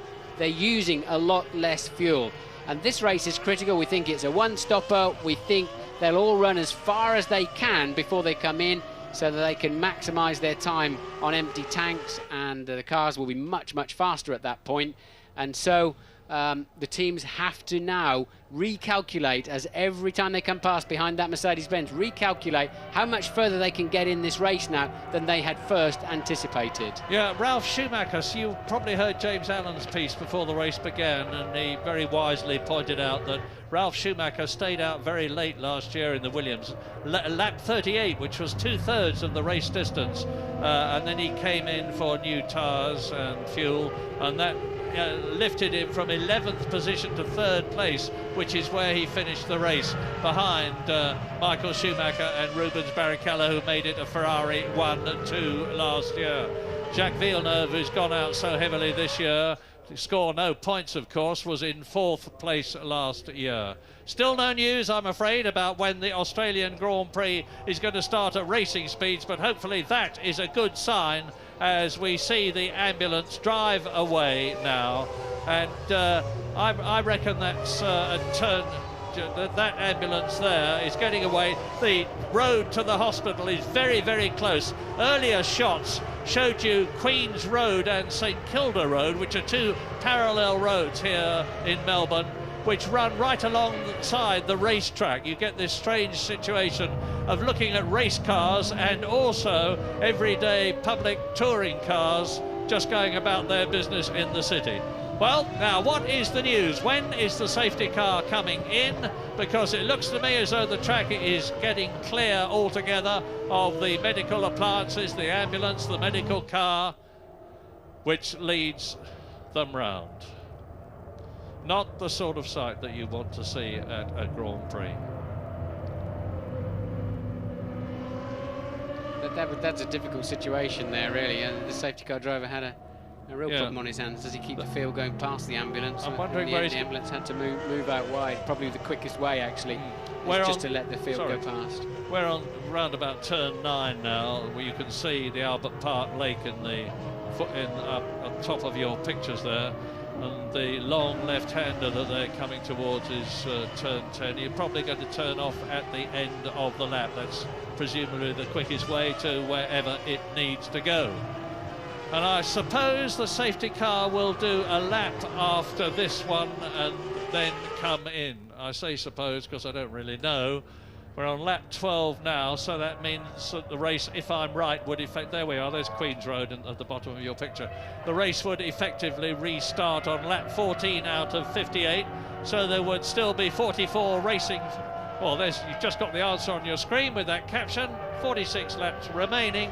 I reckon there's this one and maybe even the next one before the race restarts.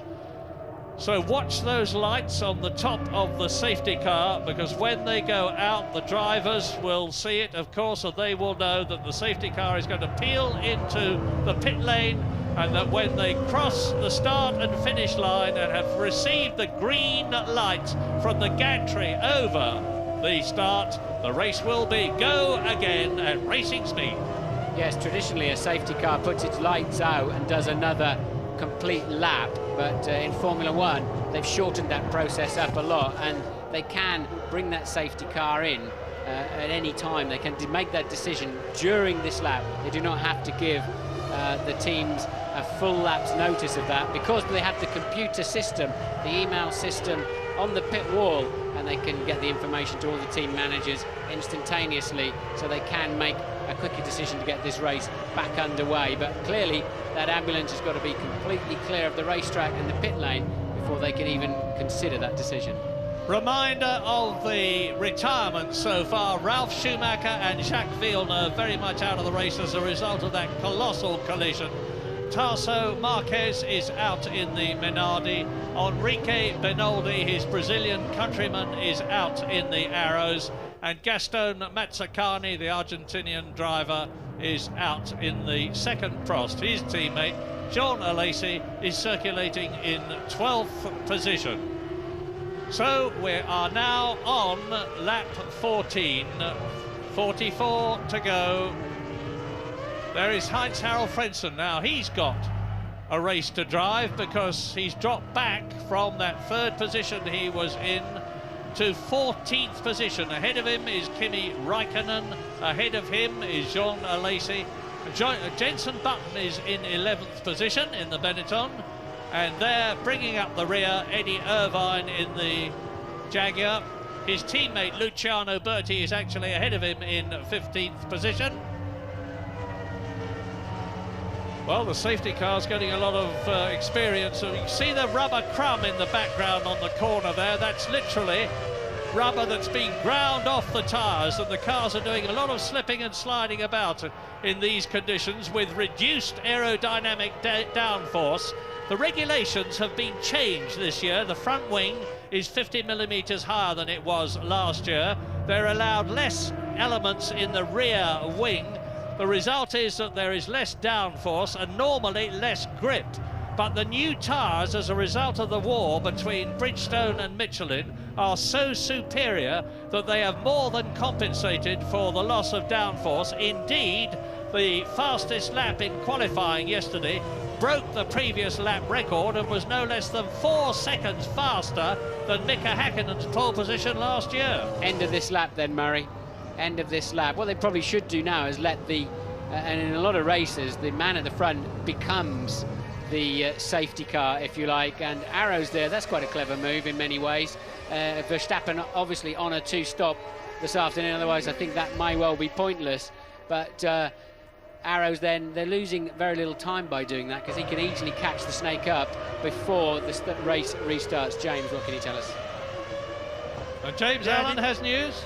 Interesting move that, Murray, to bring in the Arrows, as you say. There's a few of them been hurt by this. I think there's 2 stoppers. We're looking at Heidfeld, I believe, possibly also Montoya, who I think were on a 2-stop strategy. And there's a lot of frantic recalculating going on down here. I'm frantically recalculating as well.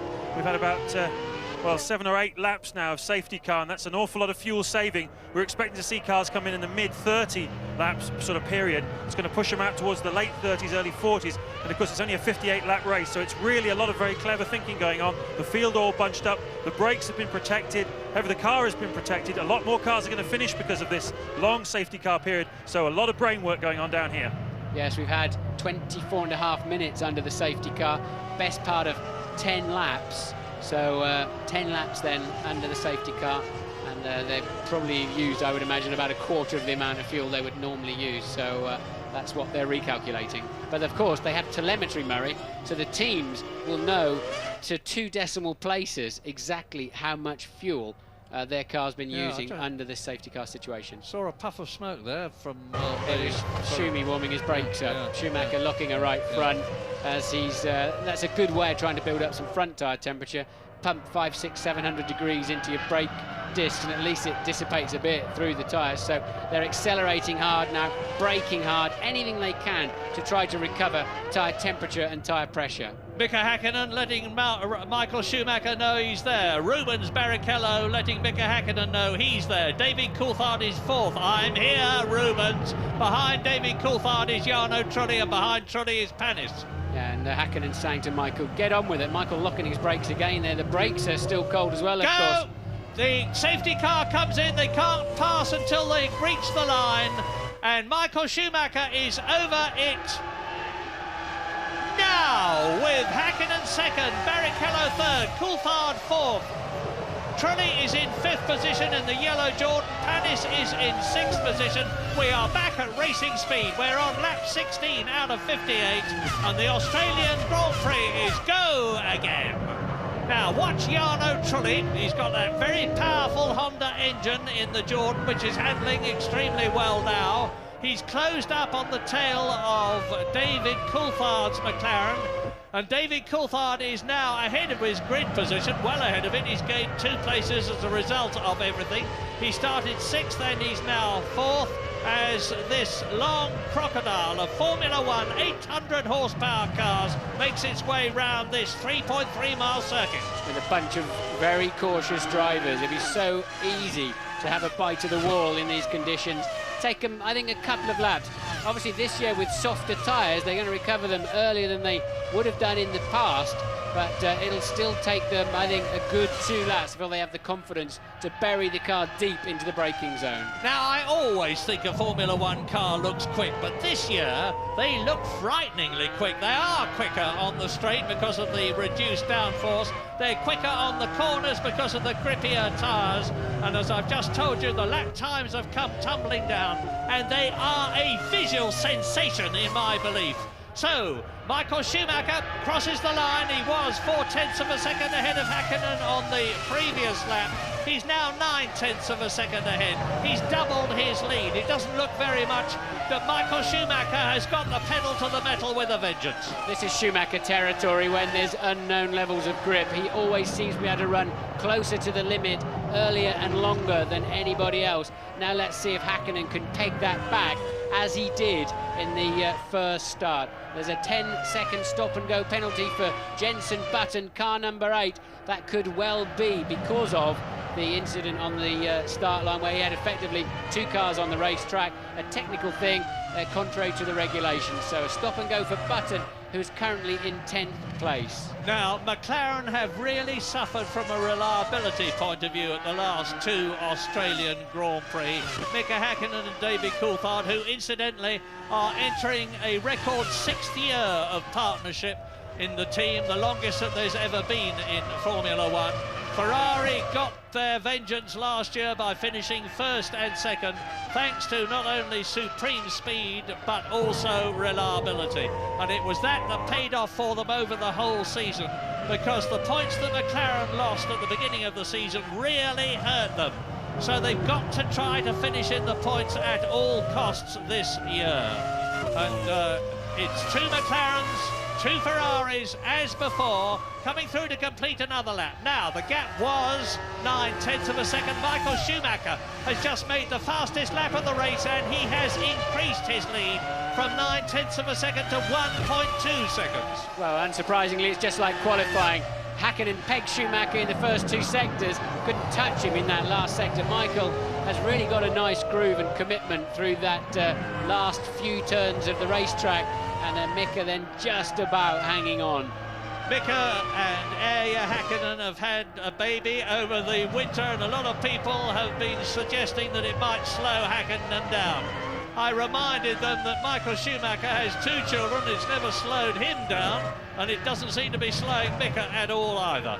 Got the impression, talking to Mika, he was quite pleased to be away to get to work, and I don't think he's had too many full nights of sleep, I get the impression. Now you saw there Olivier Panis as we see them coming through the field. So there is Jenson Button, and up behind him now Heinz-Harald Frentzen, who's gained 2 places.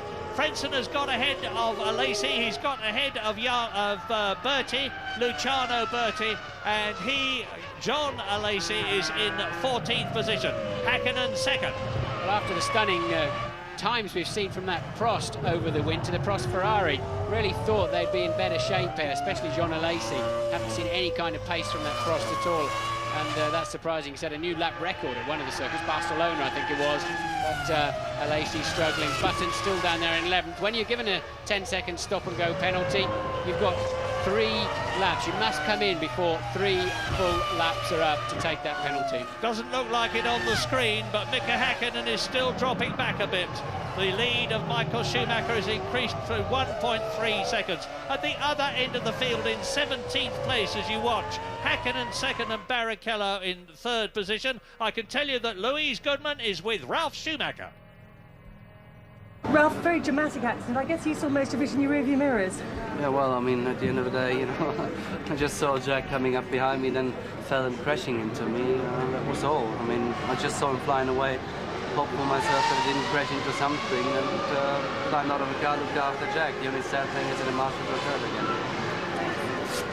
Well, there is his brother Michael in the lead. Ralf Schumacher will be pleased about that. Very sorry for himself, and with every justification if he judges that it was not his error, because he finished in 3rd position here last year in a car that nobody expected to be in the top 6, never mind the top 3. And this year the BMW engine is giving that new Williams terrific performance. Now, what about Ralf Schumacher's teammate Juan Montoya, the Colombian, the American champ car champion and winner of Indianapolis 500? Well, he is in 11th position, having started, in 8th position, having started 11th. He's gained 3 places. But a fine 7th ahead of him is Nick Heidfeld, and in the top 10, as he forecast he would be, the amazing Kimi Räikkönen from Finland in his first Grand Prix in the 2nd Sauber. Yeah, the future of Grand Prix racing is safe. You've got Räikkönen, Alonso and a lot of other young drivers in this field that are showing just absolute brilliance from a very early stage, and it's reassuring to know there's a lot of great young drivers on their way through already. Now the heart of Australia has gone out to an Australian-Italian team this last few days, because Australian entrepreneur and aviation boss Paul Stoddart bought the Minardi team a few weeks ago and has breathed new life into it.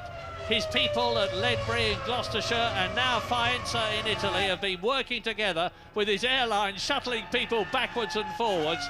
And Minardi is looking on the up and up again. They've got a brilliant young driver in Fernando Alonso. He is in 15th position at the moment in his first Grand Prix in a car that has had to be put together with enormous speed and accuracy in just those 6 weeks.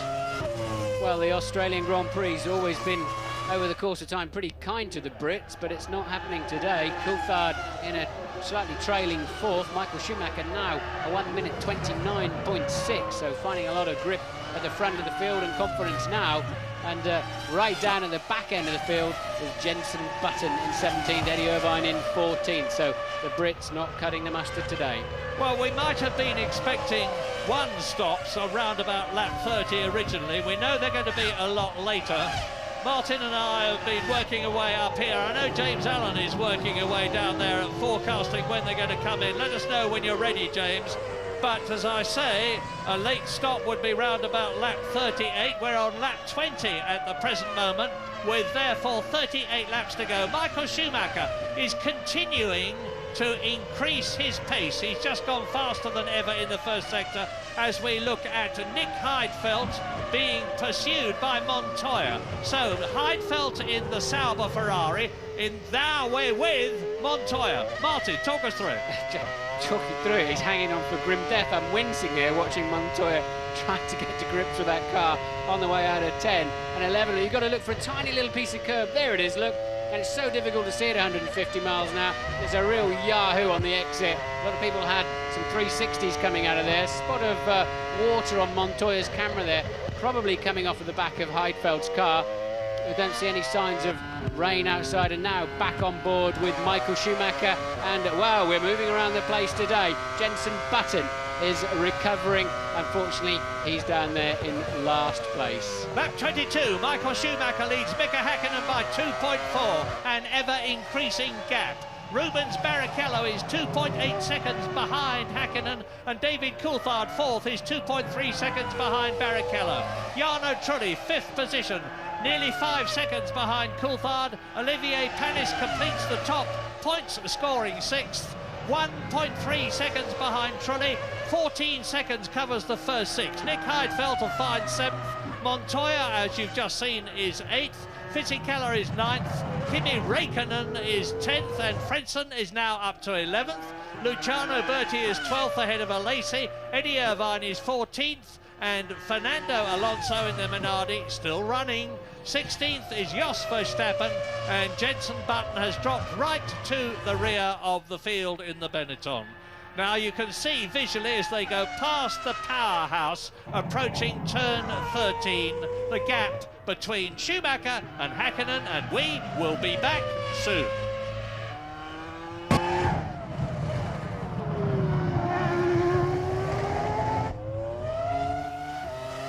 Vajaan kierroksen kesti tämä mainoskatko, nimittäin 21 tuli täyteen silloin kun mentiin, ja nyt tulee 22 kierrosta täyteen. Mika Häkkinen oli edellisen kierroksen jälkeen 2,5 sekuntia perässä, ja nyt tulee paljon eroa lisää. Nyt sitä on 3,1 sekuntia tämän kierroksen jälkeen. Rubens Barrichello 7,2 sekuntia, eli 4 sekuntia Häkkiseen. David Coulthard 8,5 kärkeen, 1,5 eteenpäin Barrichelloon, eli siinä on myöskin hyvä taistelu. Tai oikeastaan ei nyt hyvä taistelu tällä hetkellä ole tuolla aivan kuumimmassa kärjessä, mutta tuosta pronssitilasta on menossa hyvä taistelu. Tämän mukaan on menossa oikein tosi hyvä taistelu Sumin ja Häkkisen välillä, jos ero on noin vähän, mutta uskoisin, että joko kuva valehtelee tai sitten näen jälleen väärin. Sitäkin on tämän viikonlopun aikana päässyt pariinkin otteeseen tapahtumaan.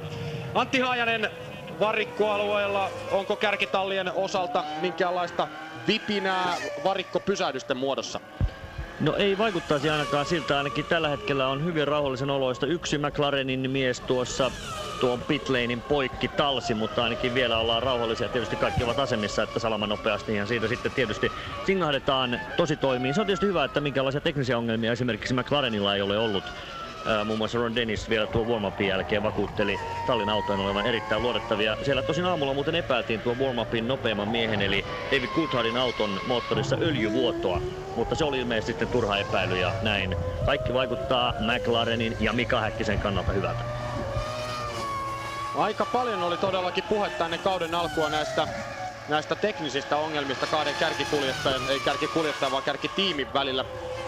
Eroa nyt 3,4 sekuntia kärkikaksikon välillä, joten sitä tulee jälleen hieman lisää. Ferrarilla paukahti yksi moottori vapaissa harjoitussa Rubens Barricellon autosta.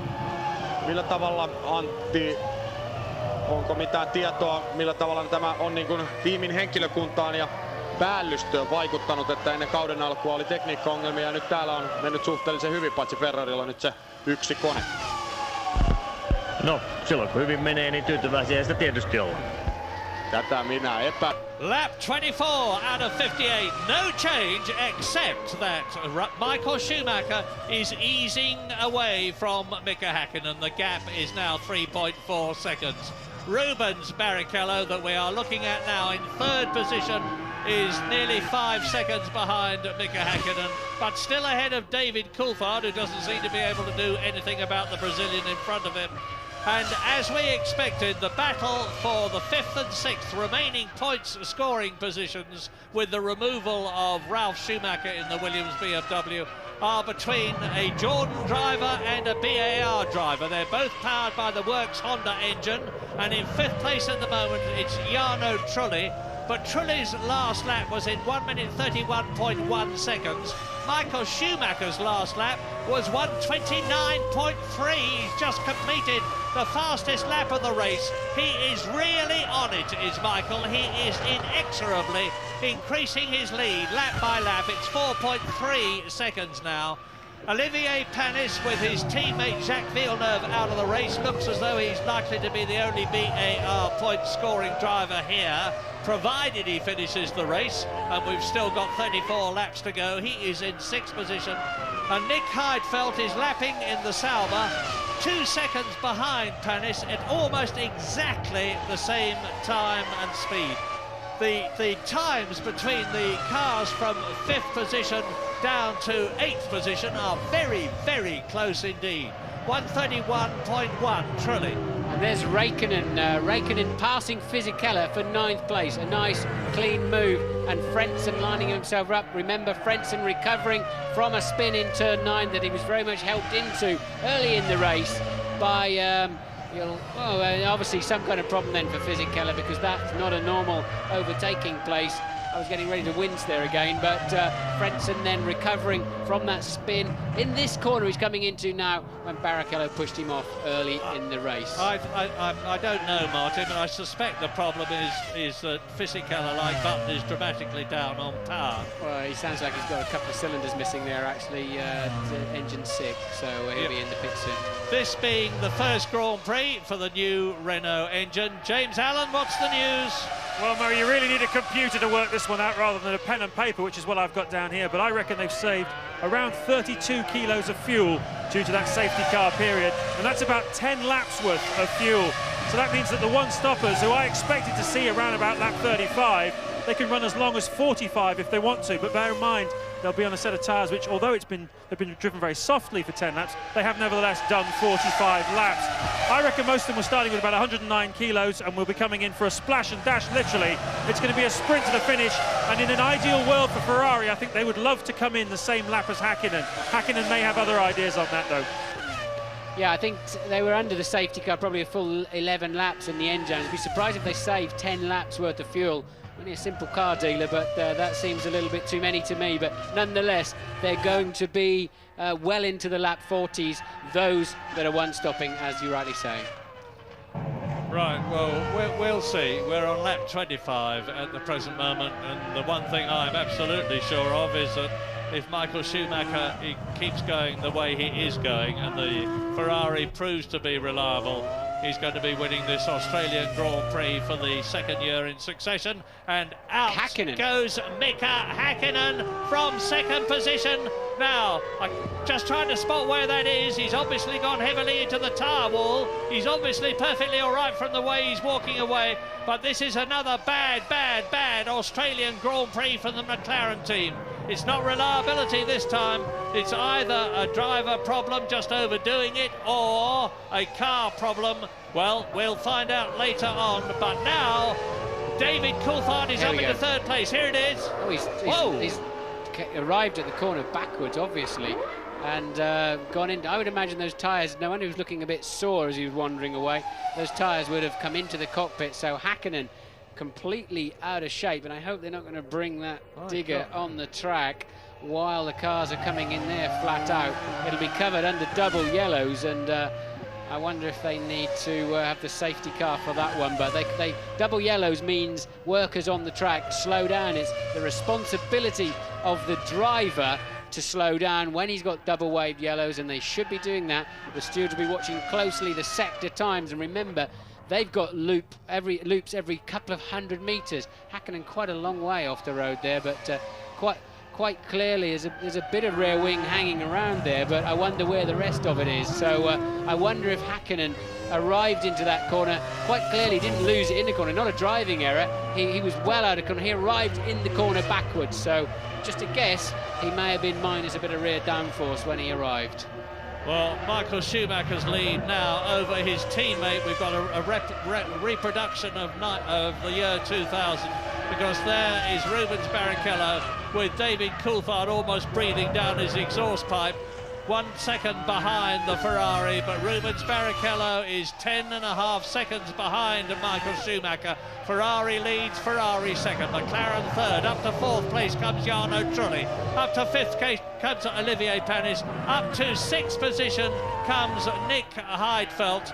Now, I've said 1 or 2 harsh things about Sauber over the winter, but Heidfeld is driving a magnificent race. The young German who has been the McLaren test driver in the past and last year drove for the Prost team, who had an awful motor car, is revelling in the new Sauber. It handles extremely well. It's got a Ferrari engine. He's in the points. I remind myself that Mika Salo, driving for Sauber, has finished in the points in the past in Australia in the first race.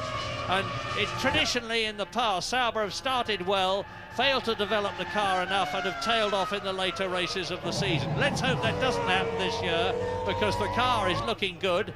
And you can see now David Coulthard there, the Flying Scot, trying to close on Rubens Barrichello in front of him, as we watch Fisichella last, being caught and being about to be lapped in the Benetton by that man, Michael Schumacher Ferrari, who is on his 29th lap out of 58, leading Rubens Barrichello by 9.7 seconds. Yes, Fisichella's 13 seconds a lap off the pace. You can hear why. Yes, there he goes.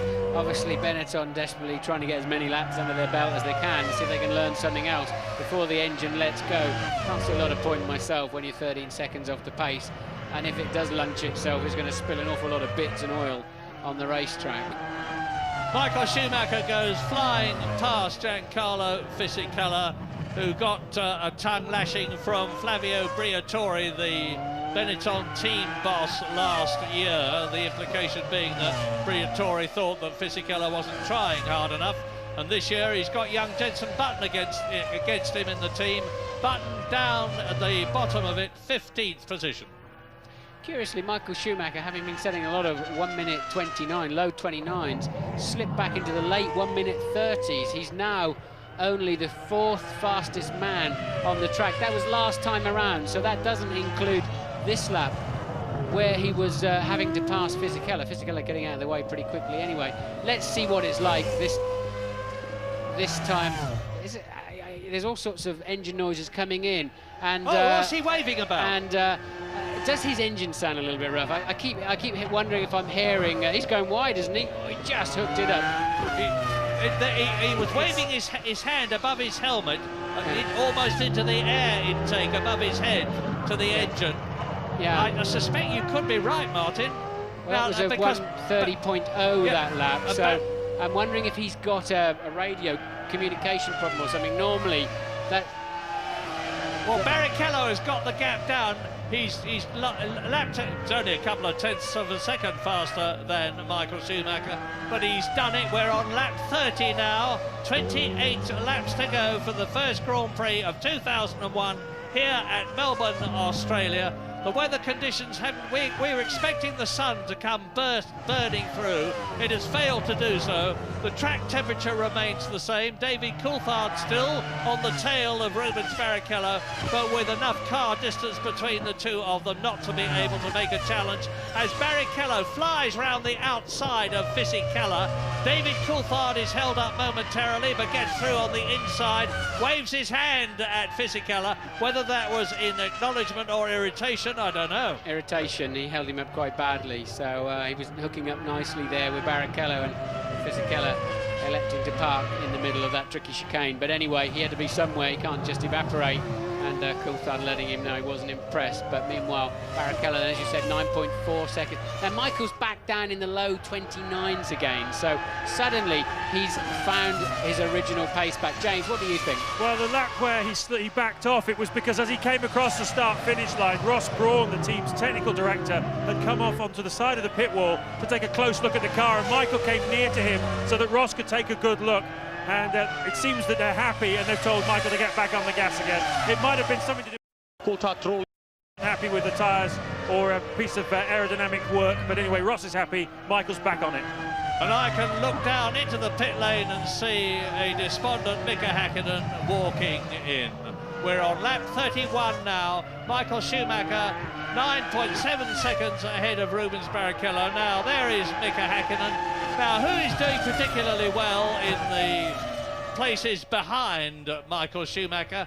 Well, the answer is Nick Heidfeld. He's in 6th place in the Nick Heidfeld in the Sauber. Montoya is almost up into the points. He's in 7th position in his first Grand Prix for Williams. Kimi Raikkonen is in 6th position. So the Saubers are 6th and 8th. Heinz-Harald Frentzen is closing on Kimi Räikkönen at the rate of about 0.4 of a second a lap. He's in 9th place and is 1.7 seconds behind the 5th. Luciano Berti in the Jaguar is in 10th position ahead of Jean Alesi. Eddie Irvine is 12th, and Fernando Alonso in the Minardi is still running, looking good for a race finish. So new fastest lap then for Michael Schumacher, 29.0. Barrichello and Coulthard second and third, 29.3, 1 minute 29.4. Now the only reason you make signals like that to your team are either your radio has failed or you don't want to pass information over that radio because other teams, despite encryption, may be able to hear what's going on. But I know Ferrari have got a very, very good digital system. I'm surprised they're nervous about security, but nonetheless, Schumacher clearly some kind of pre-arranged signal there that maybe only Ross Brawn understands. I was going to say, so what does flapping your hand about over the helmet mean? I don't know. Well, anyway, it doesn't seem to be affecting him. The gap is now up to over 10 seconds. But David Coulthard is on a charge. He's just done the first sector, fastest of all. No change in the first 6. And it's fairly well spread out now, all the way down the field. The closest battle that we've got at the present moment is that Jean Alesi in 11th place is just 0.8 of a second behind Luciano Berti's 10th placed Jaguar, and is not actually closing on it because their lap times are virtually identical. Look at the lines of the Ferrari, look at the lines of any of them, and you'll see differences this year because of the aerodynamic changes as Olivier Panis surges past Jarno Trulli and moves up into 4th place. Too easy, he's got a problem. Well, that won't worry Panis. He's got the Honda engine. There's terrific rivalry between the BAR and the Jordan teams. Yes, you're absolutely right, because there is Nick Heidfeld in the Sauber closing up on the Jordan to go through as Olivier Panis has done, and he's just done it. So Nick Heidfeld moves up from 6th to 5th. Panis moves up from 5th to 4th. I was saying that there is terrific rivalry between the BAR and the Jordan teams this year because they're both vying for the attention as now Montoya goes past.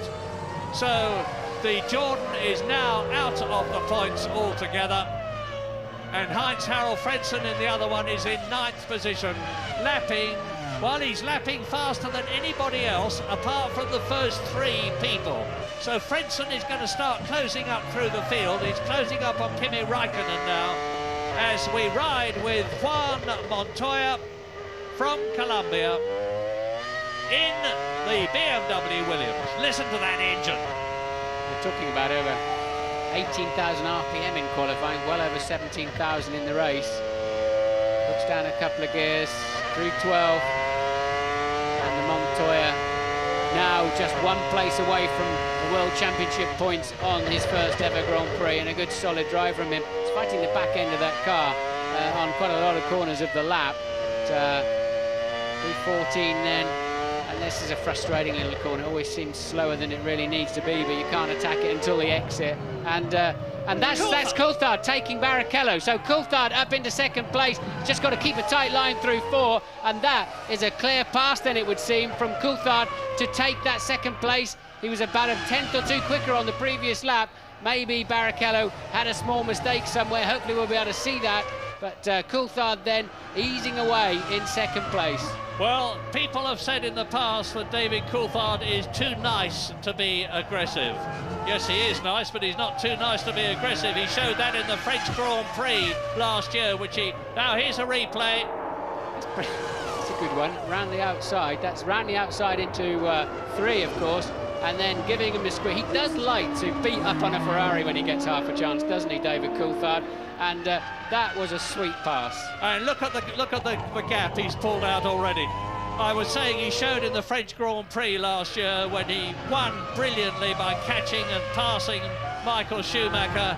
and being very, very aggressive indeed. And that was what David, I think, regards as the best race of his life.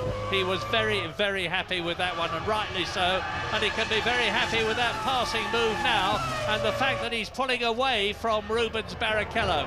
But Michael Schumacher, if there was a message there, has got it. He's just made the fastest lap of the race, 1 minute 28.2, which is 2.3 seconds faster than the previous lap record held by Heinz-Harald Frentzen in 1997 in the Williams.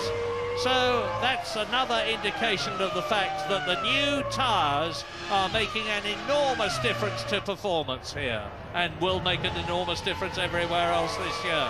Schumacher leading, Coulthard second, Barrichello third, Pettis fourth, Heidfeld fifth, Montoya now in the points, and Raikkonen is in seventh place, Frentzen 8th, Bertie 9th, Alesi 10th, and still 15 cars out of the original 22 are running. Fisichella is last. No, he's not, but Jensen Button is. So Benetton, with their team reorganisation, new tyres, a lot of new people there, the new Renault engine, have always said that they're working towards 2002 rather than 2001, and they're doing their car development in public, but it's pretty painful for them at the present moment. Retirements, Mika Hakkinen, as a result of that massive off from which he walked away. We still don't know the reason, but we'll let you know as soon as we do. Ralf Schumacher's collision with Jacques Villeneuve, so there have been 3 big ones already. Tasso Marquez out in the Minardi, Enrique Benoldi out in the Arrows, Mazzacani out in the Prost. We're out because we're leaving you, but of course we will be coming back. American Racingin kuljettaja on tekemässä erittäin hienoa jälkeä. Palasi takaisin siis Grand Prix-radoille oltuaan McLarenin testikuljettajan roolissa vielä viime vuonna. Tässä taas näette hyvin Michael Schumacherin ja David Coulthardin välisen eron 15,1 sekuntia.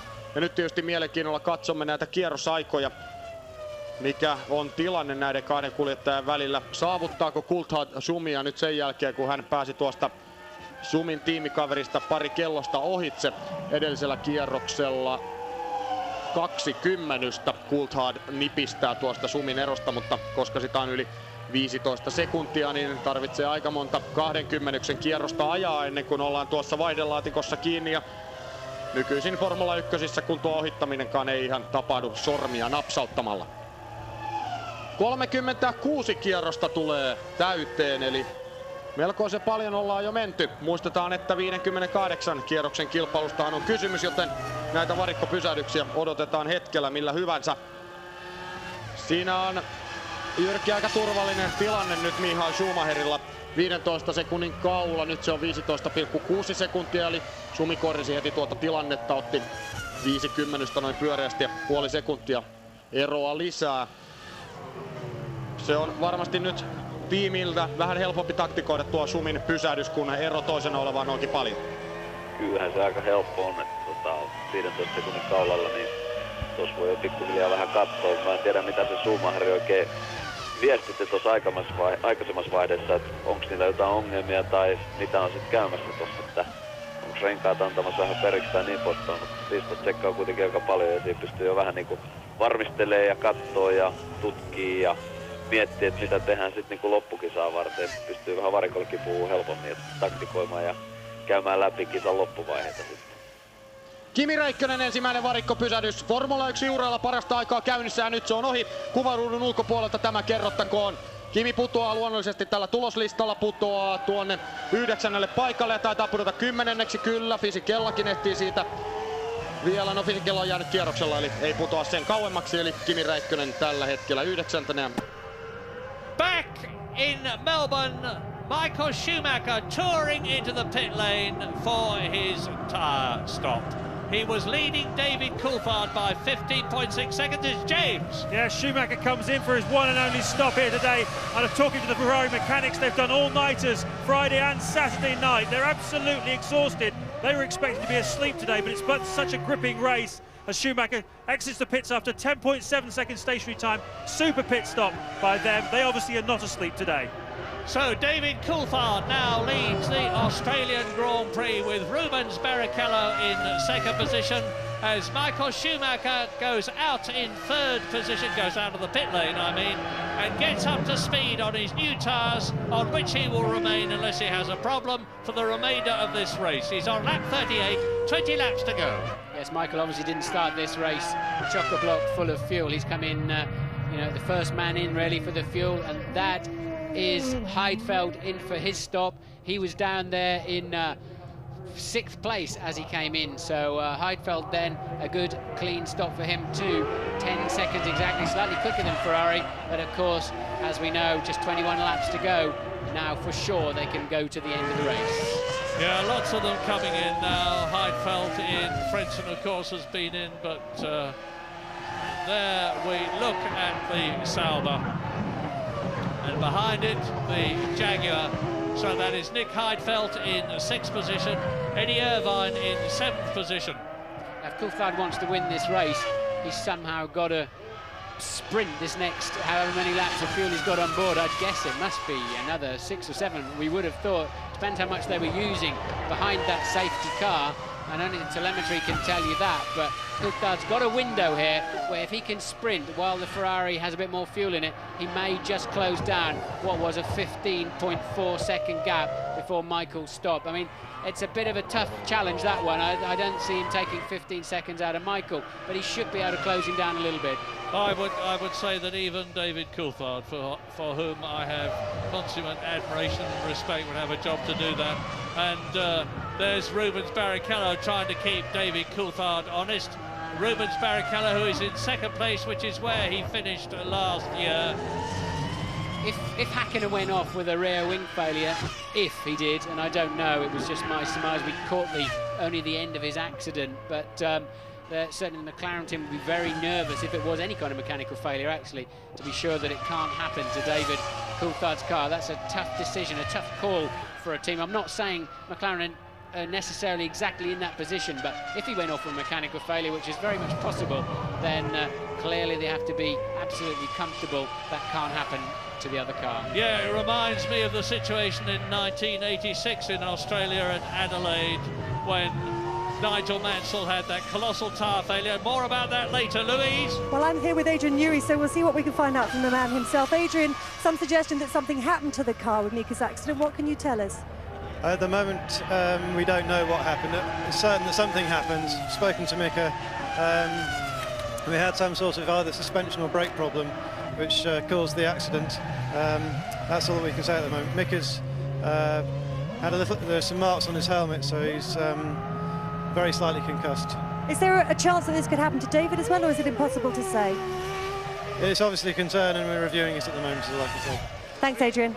Well, that's very significant. We're reviewing it at the moment. I was saying that I remember in '86 when Nigel Mansell had that colossal tyre failure that cost him the World Championship. Nelson Piquet, his teammate, lost the race because, quite rightly, the Williams people decided to bring Piquet in to check his tyres after Mansell had had that colossal blowout, which resulted in Alain Prost winning the race and the championship. So now both the Ferraris in. Michael Schumacher stopped.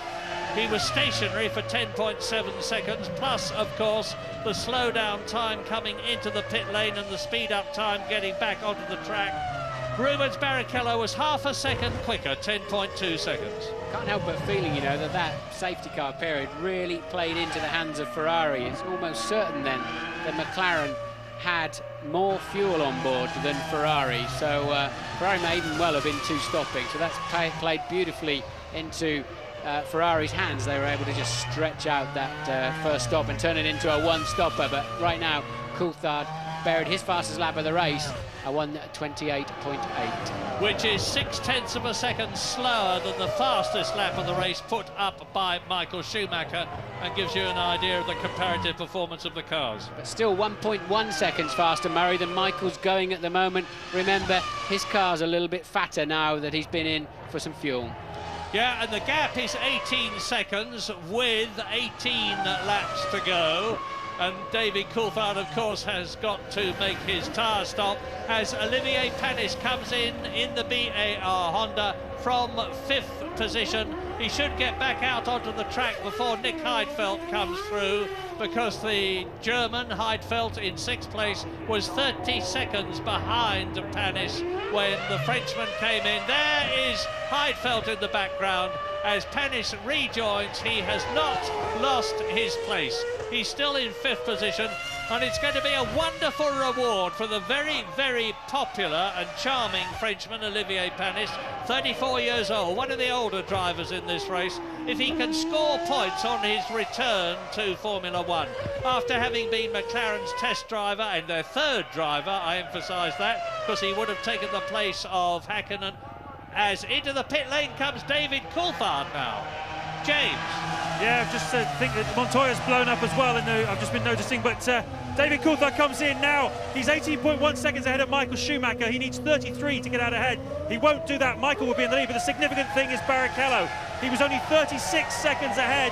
McLaren have reacted here, 10.3. He should be just ahead of Rubens Barrichello when he comes out. Schumacher has gone through and leads the Australian Grand Prix as David Coulthard rejoins the track ahead of David Coulthard. You are absolutely right, and Montoya is out of the race, so both the Williams BMWs have failed to finish here the first Grand Prix of the year. That is the reason, and if that isn't an engine blow-up, I am a Chinaman.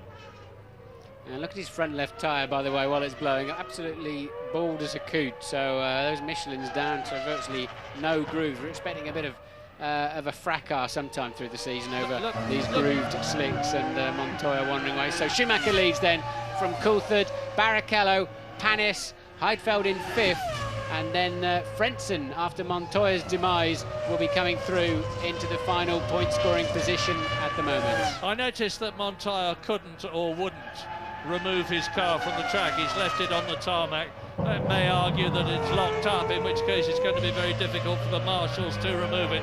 BMW actually took a policy decision this year after having produced a very conventional and cautious for a Formula One engine motor last year to go for performance with a vengeance this year, knowing that it could lead to failures which they could develop out of the system.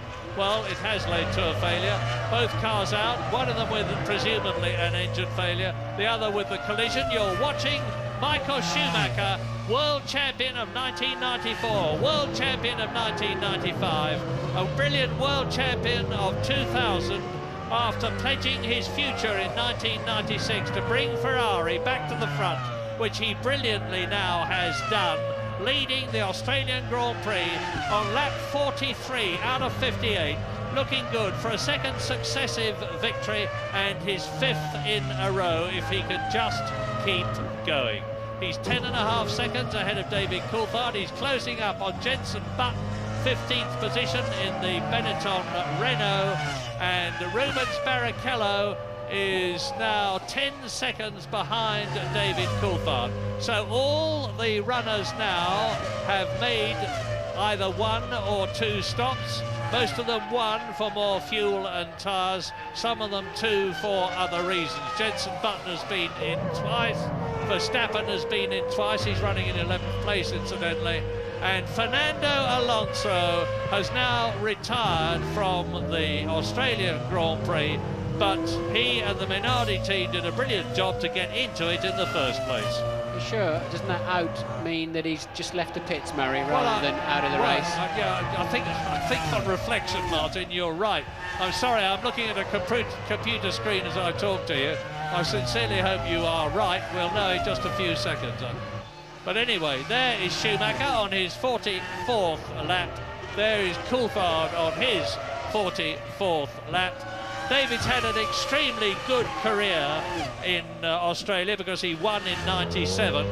He won morally, I have to say, in 98, although there was enormous controversy in Australia when he backed off at the very last moment as he approached the finishing line and let his teammate Mika Hakkinen through on team orders, because it was a judge that Mika Hakkinen had lost time, which perhaps he didn't deserve to, and he went through and passed David Coulthard. So David Coulthard's got a first in 97, a second in 98. It looks as though he's going to have a second this year as well. But of course 99 and 2000 were bad years for McLaren. David Coulthard went out both years with engine problems. The Mercedes-Benz Ilmore designed and produced engine, which is powering his McLaren, is a completely new motor, well, a very, very highly developed motor this year. And as you can see, there's a 9.6 second gap between Paolo Martinelli, the designer of the Ferrari engine, and Mario Ilian, the designer of the Mercedes-Benz engine. Mature drive from Coulthard, out of position on the grid, just about kept his nose out of trouble on that first lap. I know he was planning to save fuel in the early stages of the race so that he could go a little bit longer than everybody else and maximise that window in the around the pit stop area that has, with that good move on Barrichello, elevated him, and now just 8.6 seconds off of the lead. Lap 45, race order. Michael Schumacher leads Coulthard by 8.6 seconds. Coulthard's last lap was 1.5 seconds quicker than that of Michael Schumacher. Rubens Barrichello still 10.5 seconds. There he is in third place behind Coulthard. Olivier Panis going well, 27 seconds behind the leader, 46 seconds behind the leader, 27 seconds behind Barrichello, fourth place. Nick Heidfeld looking good for 2 World Championship points in his first drive for Sauber. And Frentzen, who you remember ran third until he was nerfed off by Barrichello, dropped to 14th, is back up into 6th place in the points for Jordan. So I was talking about the Honda battle with BAR and Jordan. At the moment, Panis is 4th for BAR and Frentzen is 6th for Jordan. Kimi Räikkönen, the Finn in the second Sauber, a sensational, and I use the word advisedly, 7th place in his first Grand Prix. And lapping very quickly. Here we are, 45 laps into the race. The kid, this is his 24th ever motor race, 13 of which he's won in Formula Renault back in the UK and other sort of lower formulae. And he's pulling in the 1:31s, up there in 7th place, and does not appear to be tiring mentally or physically. Stunning debut performance from him. Yeah, he said he'd never driven in a race that was longer than half an hour, and now he's already been going for an hour, well, getting for a long, long time in this race, and it's going to be the longest race in his career. That is Olivier Panis, and he is in 4th position. Scary thing about Räikkönen, he doesn't even look 21, does he? I think he'd get thrown out of a few pubs in the UK. Olivier Panis. Well, it's great to see that Jacques Villeneuve in the BAR team has got some real competition, and he will be the first chap to welcome it. He had Ricardo Zonta in the team with him, who I think suffered from the psychological mind games that Villeneuve is apt to play. There's Juan Montoya walking in from his first Grand Prix. Looks devastated. Good drive from him. Yeah, solid drive from Montoya. Very, very, very much a man to watch. I'm extremely impressed with him. Charming personality and a very tough character too. He hadn't yet stopped for tyres, but he did drop out of this Grand Prix in a strong 3rd place, so a good run from Montoya. But meanwhile, Coulthard now is calm now. He's any more of that lead out of Schumacher. Schumacher's pacing himself, I think, on Coulthard's pace at the moment. They're both dropping Barrichello and the rest of the field, but it's pegged at the late 8 seconds of a lead. Jean Todt, who is the Ferrari team boss, said to me yesterday, we are really looking to score points tomorrow, Murray, because reliability is the name of the game. If we get some points on the card at the beginning of the season, as we did last year, it will put us in a strong position for the remainder of the season. Well, they're doing a brilliant job, because Michael Schumacher is on. There's Kimi Räikkönen incident in the Sauber in 7th place, and Schumacher is on a potential 10 points for Ferrari. Barrichello is on a potential 4, making 14. And David Coulthard is going to be the only point scorer for McLaren if he finishes 6 points. So there's going to be an 8-point difference between the teams. It's Heidfeld actually in the Sauber, and the reason they're showing this is because Frentzen in 6th place is homing in on 5th place man Heidfeld at about 3/4 of a second per lap, so a little squabble shaping up there as we move into the final stages of this interesting, alarming in places, and surprising Grand Prix. Yeah, Heinz-Harald Frentzen's driven a very, very sturdy, determined race, because he was well up in the points and looking good when he had that collision with Rubens Barrichello, who tried a pretty difficult move, which looked from my point of view as though it was never going to come off, and he's just knuckled down to making his way up through the field from 14th position, and he's certainly done it. I reckon he's going to get that 5th place with a bit of luck, although catching Heidfeld when the time difference between the two of them is not all that great is one thing,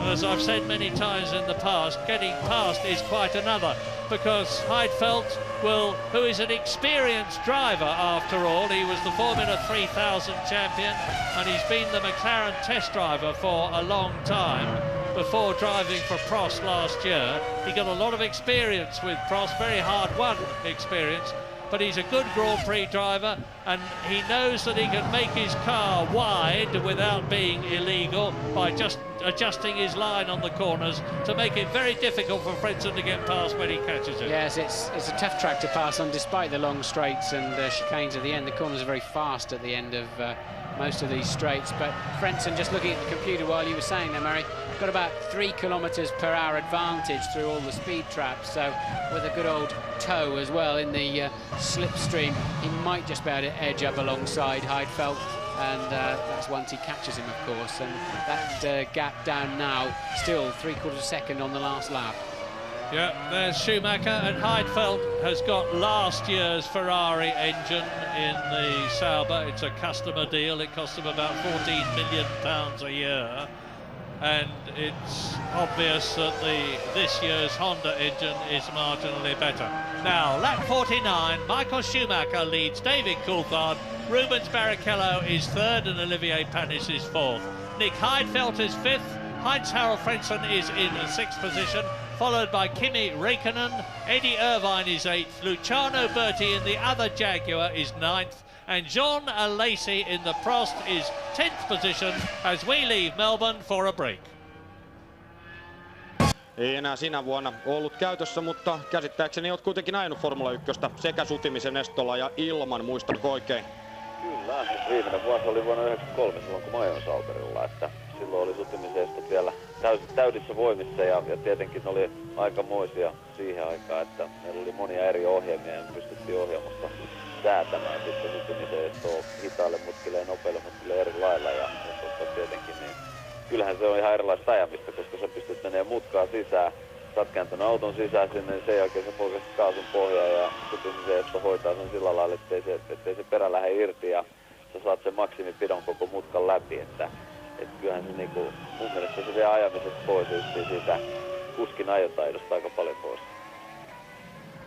Tilanne kärjessä tiivistyy koko aika. Michael Schumacher johti siis jo yli 10 sekunnilla tuossa yhdessä vaiheessa. Nyt erot kutistuu koko ajan. Sitä tulee, tai ei tule, vaan siis kutistuu nimenomaan. Nyt se on 8,4 sekuntia. Olivier Panin ja Nick Heidfeldin ero 6,6 sekuntia, Frentzen 1,2 sekuntia Heidfeldissa. Täällähän on aika hyvät pistekäminät menossa vielä viimeisen 10 kierroksen aikana.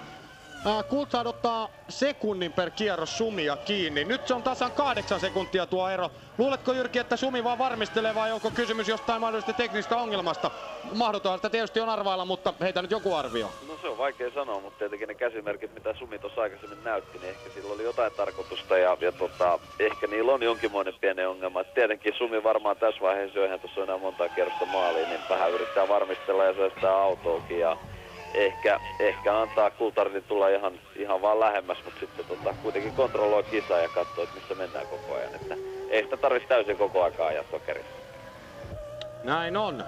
Muistamme Mika Häkkisen, kun hän varmisti maailmanmestaruutensa Japanissa, niin melkein pysähtyi siihen viimeiseen sikaniin ja ilmoitti jälkeenpäin vaan, että halusin nähdä peilistä takana tulevan Ferrarin.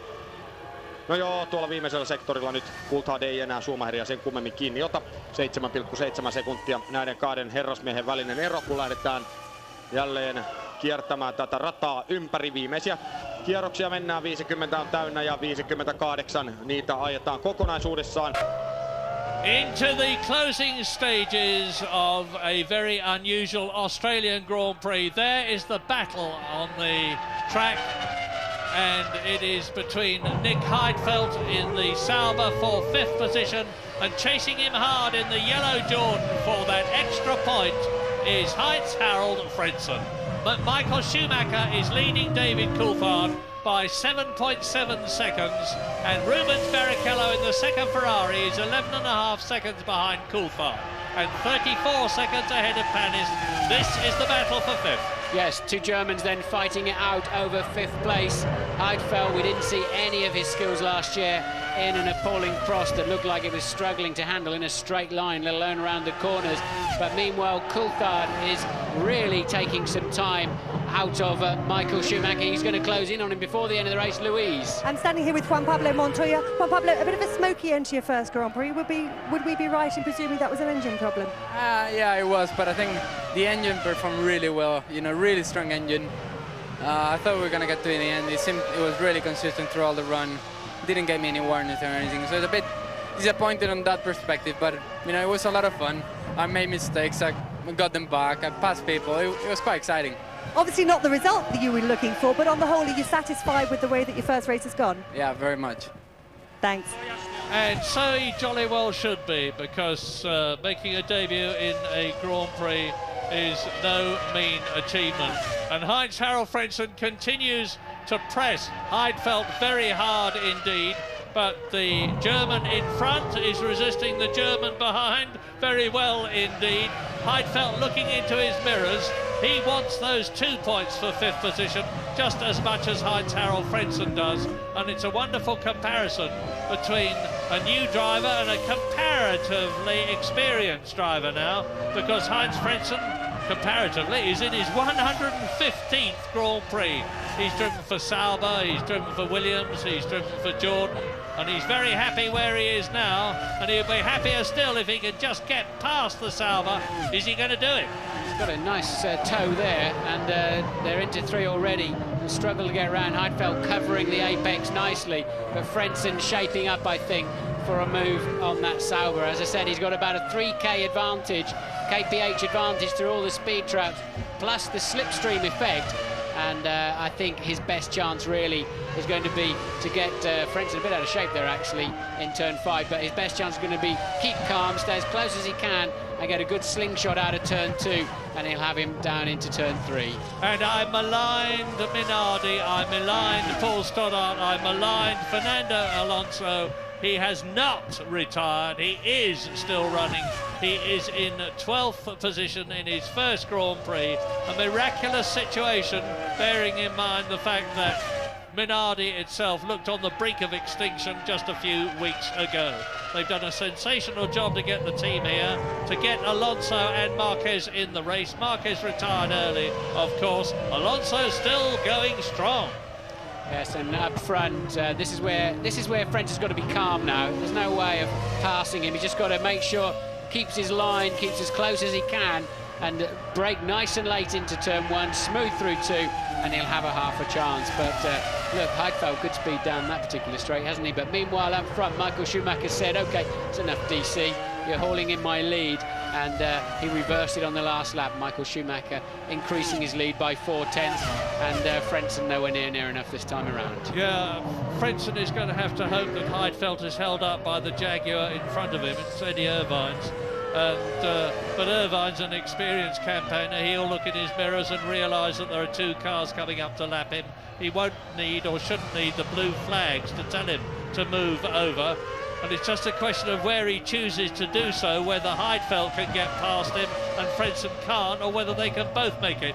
Meantime, Frentzen sees his chance, because the closer that Heidfeld gets to Irvine, the better opportunity that Frentzen has got to whiz round the outside of the Sauber, like Nigel Mansell did to Ayrton Senna in the Hungarian Grand Prix years ago.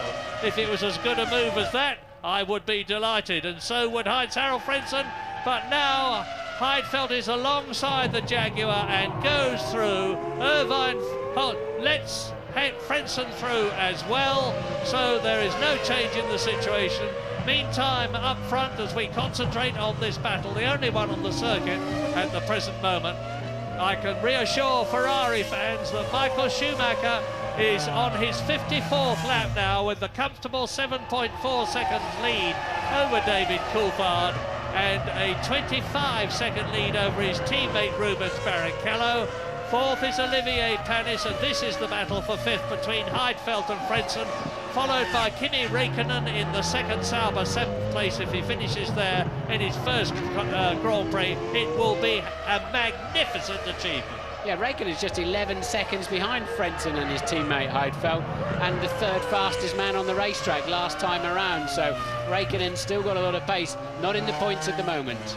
The interesting thing is that Räikkönen was taken on by Peter Sauber, largely because he couldn't get anybody else of merit to drive for him on account of the fact that he hadn't got the budget. Several drivers turned him down, including Pedro de la Rosa, who went as Jaguar's test driver, and Peter Sauber said, I'm just going to take a chance on youth. And Jenson Button showed that youth could get the job done last year. Kimi Räikkönen is showing that youth can get the job done this year. This is making quite a difference to the way that drivers come up towards Formula One, not from Formula 3000, but from Formula 3 in the lesser categories. Yeah, the average or the combined age of the Sauber drivers is just 44 years old. The rest of the key running teams, the combined age tends to be around 60 years old of the two drivers, BAR being the oldest at about 64 with those two ages added together, but a very young team. But that car, the Sauber, is obviously pretty handy too, because whilst the two young drivers are doing a great job, the car is clearly giving them some grip. Sean Lacey, the oldest driver in the race, incidentally, 36. There is David Coulthard, 29 years old, from Twynham in Scotland, looking good for 6 World Championship points. He's on his 56th lap now. This and 2 more to go. Yeah, he's going to be tantalisingly close at the end, is David Coulthard, but I don't think close enough. I think Michael can pace him when he needs to. It's down to just 5.6 seconds, and he's taking about 1.1 on some laps, 6-7 tenths on others, so he looks like he'll just be getting a decent view of the back end of that Ferrari as Michael Schumacher punches the air to take yet another win. In which case it will have been another victory for the Ferrari quartet that I've talked about so much in the past. Michael Schumacher, the driver, Jean Trott, the team manager, Ross Brawn, the technical director, Rory Byrne, the designer, and to make it 5, and he's just as important as the other 4, Paolo Martinelli, the Ferrari engine boss. They do a fantastic job at Maranello. And so that is Rubens Barrichello well on his own. He's 23 seconds behind Coulthard. He's 31 seconds ahead of Panis, who's 4th. Yeah, his pace has been very slow this last 10 laps, really. Barrichello, I don't think he's nursing some kind of problem, or can't imagine he's lost interest. He was running quite well earlier on, but he's fallen away quite a lot from the front 2.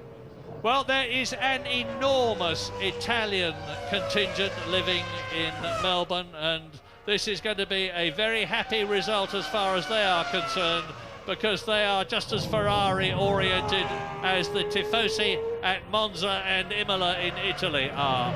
If it happens, and Michael Schumacher is on his penultimate lap, 57 out of 58. If it happens, this year it's going to be Ferrari first and Ferrari third. Last year it was Ferrari first and Ferrari second. Schumacher has got a reduced lead over David Coulthard, as Martin has just pointed out, but he's on his 57th lap with just 1 more after this one to go, with a 5.4 second advantage. Well, to complete a miserable weekend for Jenson Button, unfortunately he's just stopped, so Button out of the race. Just 13 runners then at the moment, including Fisichella, who's been cruising around with a sick engine now for best part of half the race. So Fisichella down there in 13. So Michael Schumacher then at the start of this race, a flying start, went off. Barrichello a poor start, letting Häkkinen through. a bit of squabbling into the first corner, and then it settled down until there was an enormous accident when Villeneuve misjudged the back end of Ralf Schumacher's Williams and slammed into the barrier. Both drivers okay, possibly somebody on the side of the racetrack hurt, unfortunately, and we had 11 or so laps under the pace car. Got underway again, and immediately then Barrichello tripping over Frentzen, putting him down the field, and Coulthard and Barrichello then coming through third and fourth place. And we've seen a lot of blow-ups, a lot of unreliability, unfortunately, including Jarno Trulli in the Jordan, one of the cars I really expected to be fully reliable here. And Montoya then was the next key runner, who was up in a strong third place, dropping out with engine failure, and that brings us pretty much up to where we are at this stage of the race. The final lap of the race, with Michael Schumacher almost home for his 45th career Grand Prix victory, to bring him within 6 victories of the great 3 times world champion, 4 times world champion Alain Prost, and Michael Schumacher could beat that record this season. He's stroking the car home to victory now. He's going to make it 5 wins in a row, because he won in Italy at Monza last year, then he won at Indianapolis, then he won at Suzuka in Japan, then he won at Kuala Lumpur in Malaysia, which incidentally is our next race. Alan Jones, Australia's world champion of 1980, waiting to flag Michael Schumacher home as the victor of the 2001 Australian Grand Prix at Melbourne. And Michael Schumacher gives it the welly out of the last corner and wins the Australian Grand Prix, to the delight of the Ferrari mechanics, who provided him with a wonderful motor car which had to be rebuilt. And David Coulthard there finishes 1.7 seconds behind Michael Schumacher.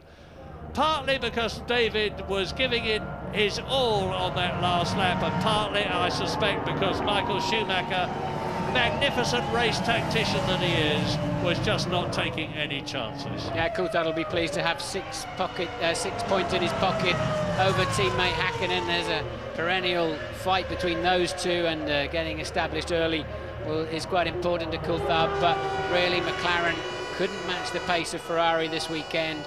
But reliability, 3 of the top 4 finished the race, contrary to just about everybody's expectation in the paddock, and really just Häkkinen dropping out with that suspected suspension failure, it would seem, to one of the only top 4 not to finish this race. Panis then, a strong return to Grand Prix racing for him. He is over the line in 4th place, and Heidfeld was a ½ a second ahead of Frentzen last time around. Who is going to take those 2 points? Heidfeld does. Frentzen 6th. And some 11.5 seconds down the road will be Kimi Räikkönen, finishing his first Grand Prix in 7th. Bertie 8th then in the first of the Jaguars. Eddie Irvine had a late pit stop, and so Bertie then up to 8th, Verstappen 9th, John Alesi 10th, then Irvine 11th, Alonso and Fisichella cruising around at the back. Yeah, lots of meritorious drives there, particularly Panis back to Grand Prix racing in 4th place. Heidfeld, first drive for Sauber, in 5th place. Kimi Räikkönen, a magnificent Grand Prix debut, in 7th position. Luciano Berti's got nothing to be ashamed about. He finished in 8th position.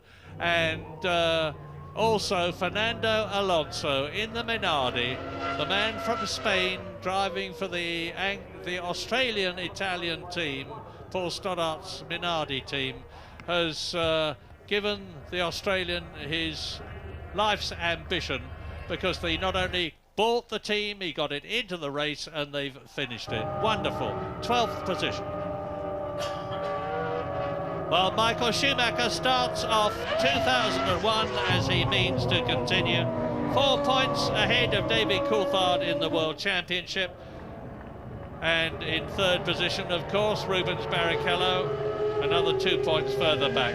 So let's look at the Constructors' Championship. Ferrari, a very handy 8 World Championship points ahead of McLaren after the first race, with BAR in 3rd position. That's the highest they've ever been, and they deserve to be there after all the work they've done with the Honda and everybody else over the winter. They're in third position, 11 points behind Ferrari. Sauber, a great job with their drivers in 5th and 7th positions, one of them in the points and one of them only just out of the points. 4th in the Constructors' Championship. And Jordan, the other Honda Works engine team, 1 point from Heinz-Harald Frenzen's 6th position. It's been it's been an interesting, and it has been an Australian Grand Prix full of happenings. Remember, that coming together. James Allen, what's the news? I'm down here with Ross Brawn. Ross, 12 months ago, you and I stood in exactly the same position. Michael Schumacher went past us again. The only difference this time is it isn't a 1-2, but you still must be very happy with today.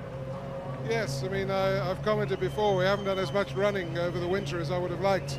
And we were pretty anxious to get through to the end. So, yeah, it's a very good result, but pretty tense. Clear up a little mystery for us. Michael lost us about a second or two a lap. You came off the pit wall to just check something on the car. What was that? Well, we didn't have good radio communication today, and I just asked him to give us an indication that he could hear me, because we couldn't hear him properly. But he just tapped his helmet to say he was getting clear radio communication. And then it came back towards the end of the race, so I'm not sure what was going on. You were right, Martin. Thanks a lot, Ross. I thought he was patting himself on the head. He knew he was going to win the race, Murray, actually, but that was only halfway through. But Schumi, as ever, looking cool, calm and collected, sorting out his bits and pieces and earplugs, gloves, balaclava, laying them inside the car. They're of great value, many of those items, and they tend to disappear, so you have to be very careful. He's well pumped up, and what he may be, and typically the first thing he does is to go over and thank his mechanics, his race engineers, everybody that has helped put together the magnificent motor car that Rory Byrne designed and that Paolo Martinelli provided the engine for, that Ross Brawn supervised. Ferrari are very, very strong now. Luca Di Montezemolo, the boss of Ferrari, said that he was looking forward to a Ferrari revival. They've won the Constructors' Championship 2 years in a row, and they won the Drivers' Championship this year. Looking very strong. Can't see a team that's going to pull Michael Schumacher out of that kind of relationship that he's got there.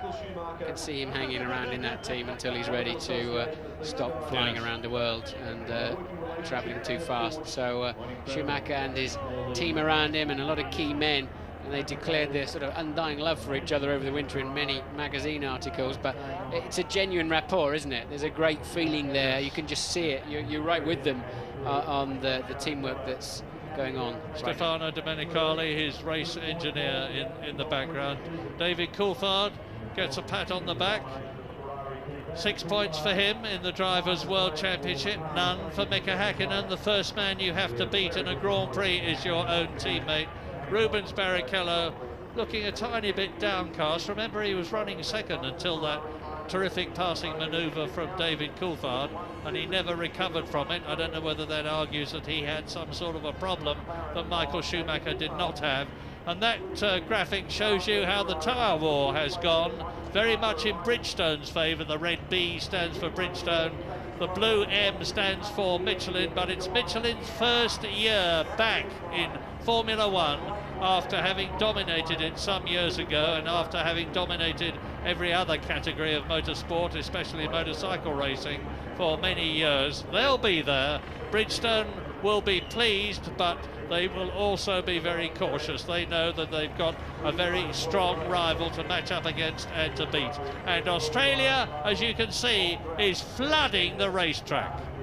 Yes, of course, Bridgestone's advantage is they have the best 4 cars on the grid, but that's a tough one for Michelin. Traditionally, they've been very, very strong, Michelin. But they'll, I would imagine, be a bit disappointed with today, despite getting car home 8th. They haven't really had a stunning pace, although the Williams didn't look too bad, did they, in the middle section. Ralph, really, we didn't, after he was taken out by Villeneuve's flying BAR, we didn't really get a chance to judge the durability, really, of Michelin's on the Williams, but Montoya doing a good job with them. Man of the race, Kimi Räikkönen?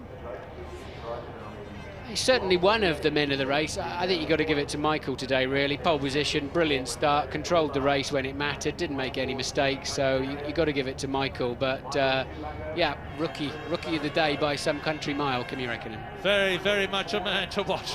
Look at that.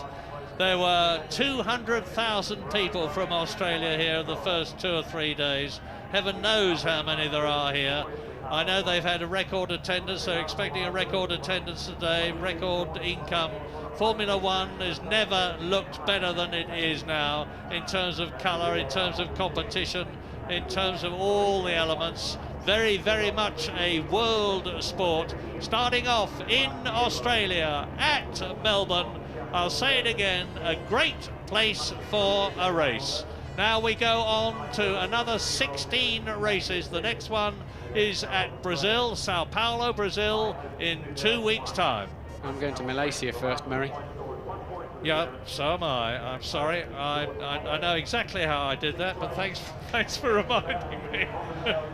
May see you there by the sounds of it. But never mind, the last one of the year is definitely going to be at Japan, and Australia will be watching that just as they've been watching this. Heaven knows how many of them there are, and the amazing thing about this place is that they will all melt away. Most of them come on public transport, super efficient tram system, and they're going to go home very happy indeed, most of them. I dined in Melbourne last night in an Italian restaurant. Most of the people there were wearing Ferrari hats, and look at the sea of red there is there. The shirts, the hats, the flags, and most of them are rooting for Maranello. So what do we get out of this race? The fact that Ferrari have set a benchmark for McLaren and for everybody else, which looks at, and out onto the podium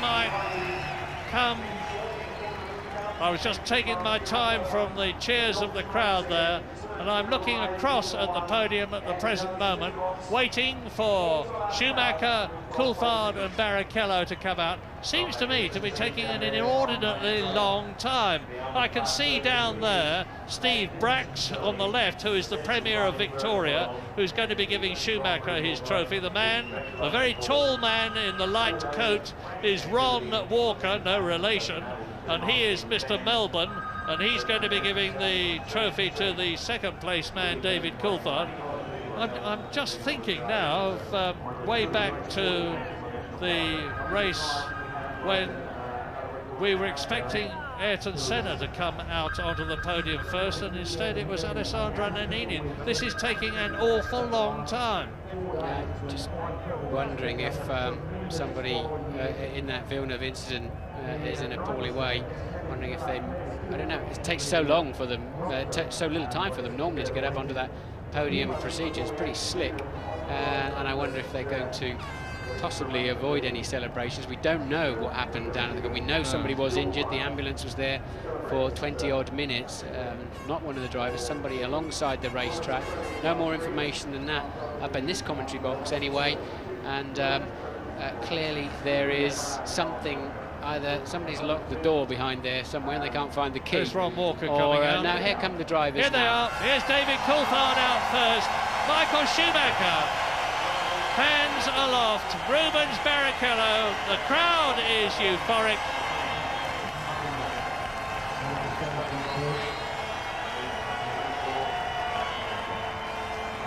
And there is the man, happy and relaxed as ever, Michael Schumacher.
unusually solemn Michael Schumacher, and it's the Italian national anthem for Ferrari.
The gold of Australia and the kangaroo. The trophy will be presented by James Strong, the Chief Executive One of those of now, Qantas haven't you, Mary? Airways Limited. James Strong gives the trophy to Jean Todt, the team To the manager. second-place driver, James Strong, David the Chief Coulthard, Executive of the trophy Qantas, and here presented is by Ron Roger Walker. Walker, He's done so the much to bring the chairman of Grand the Prix Australian to Grand Prix Melbourne, Corporation. giving David Coulthard And to the his son. third-place driver, Rubens Barrichello, the trophy presented by John Osborne, the President of CAMS.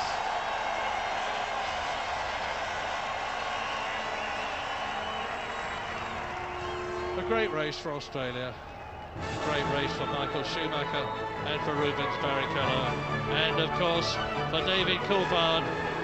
And now from Melbourne, Australia, we prepare to go to Malaysia in 2 weeks' time for the resumption of the 2001 Grand Prix Formula One season. Thanks very much indeed to Murray and to Martin Brundle as well. A very sombre ceremony up there. No champagne. We have no definite news about the condition of the track marshal. We will give it to you as soon as we get it, of course. But a very sombre end to the first race of 2001. Rejoin us in Melbourne very shortly. Sitten herrat, hyvää sunnuntai-aamun ja päivän jatkoa. Melbourne vaikenee.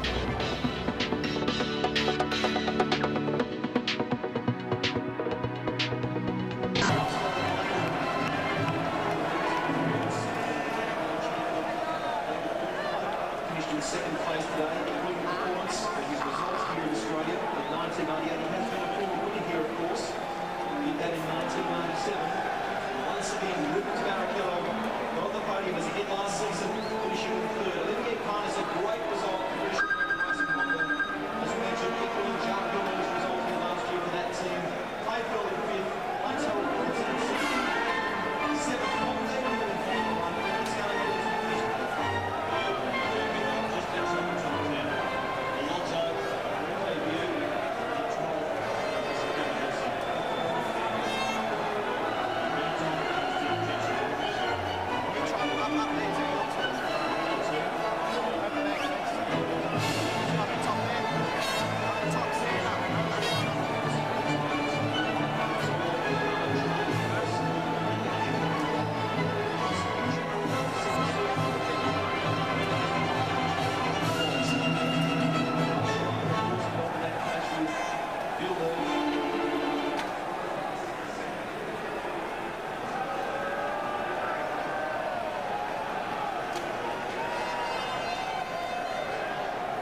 Grand Prix. It's the winner, Michael Schumacher, David Coulthard and Rubens Barrichello.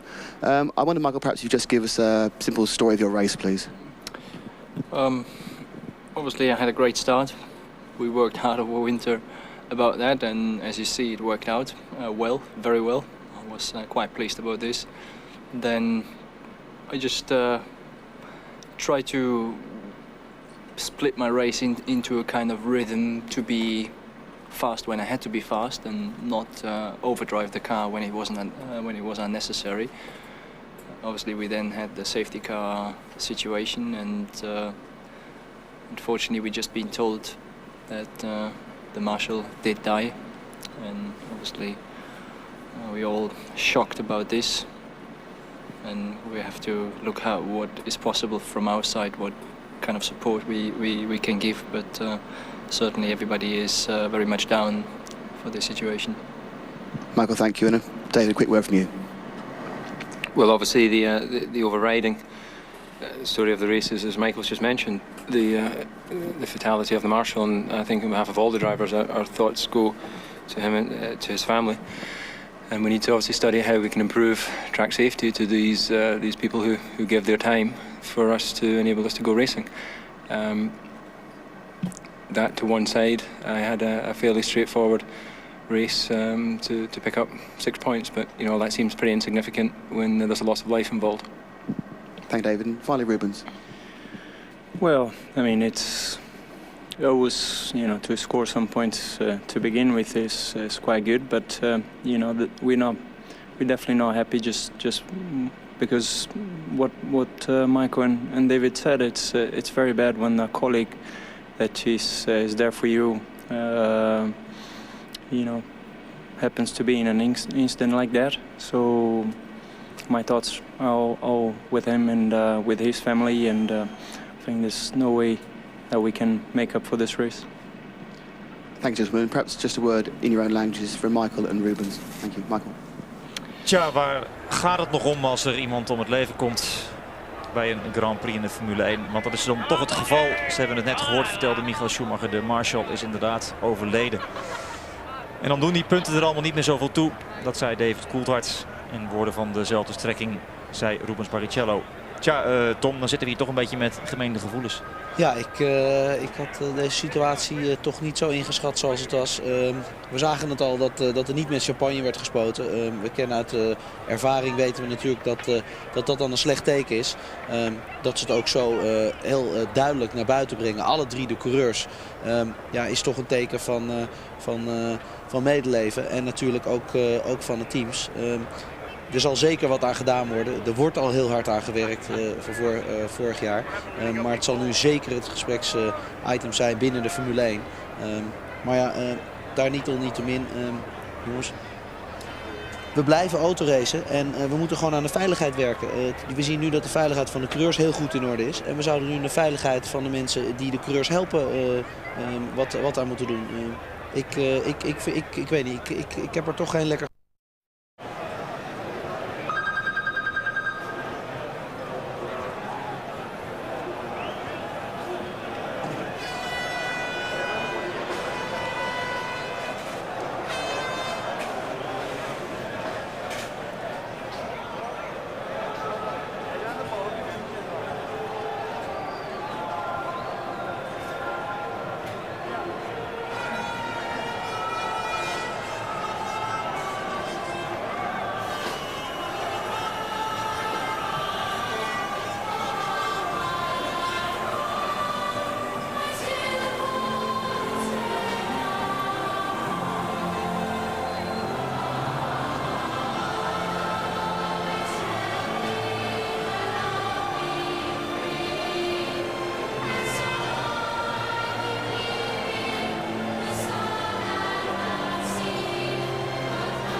And you're back with us at Albert Park, Melbourne, around about 130,000 people leaving very quietly indeed after an accident involving a track marshal. As soon as we know the extent of the injuries, we will let you know, of course, but no champagne after Michael Schumacher's victory here. Overall impressions, first of all, you, Mark. Overall, I thought it was quite a good Grand Prix. I mean, there was lots of action, a few overtaking manoeuvres. Reliability, big issue. Not many people finished, which is a problem, but the key players in the game, Ferrari and McLaren, got their cars to the end. Let's go to the press conference. Australian Grand Prix, it's the winner, Michael Schumacher, from Michael and Rubens. Thank you, Michael.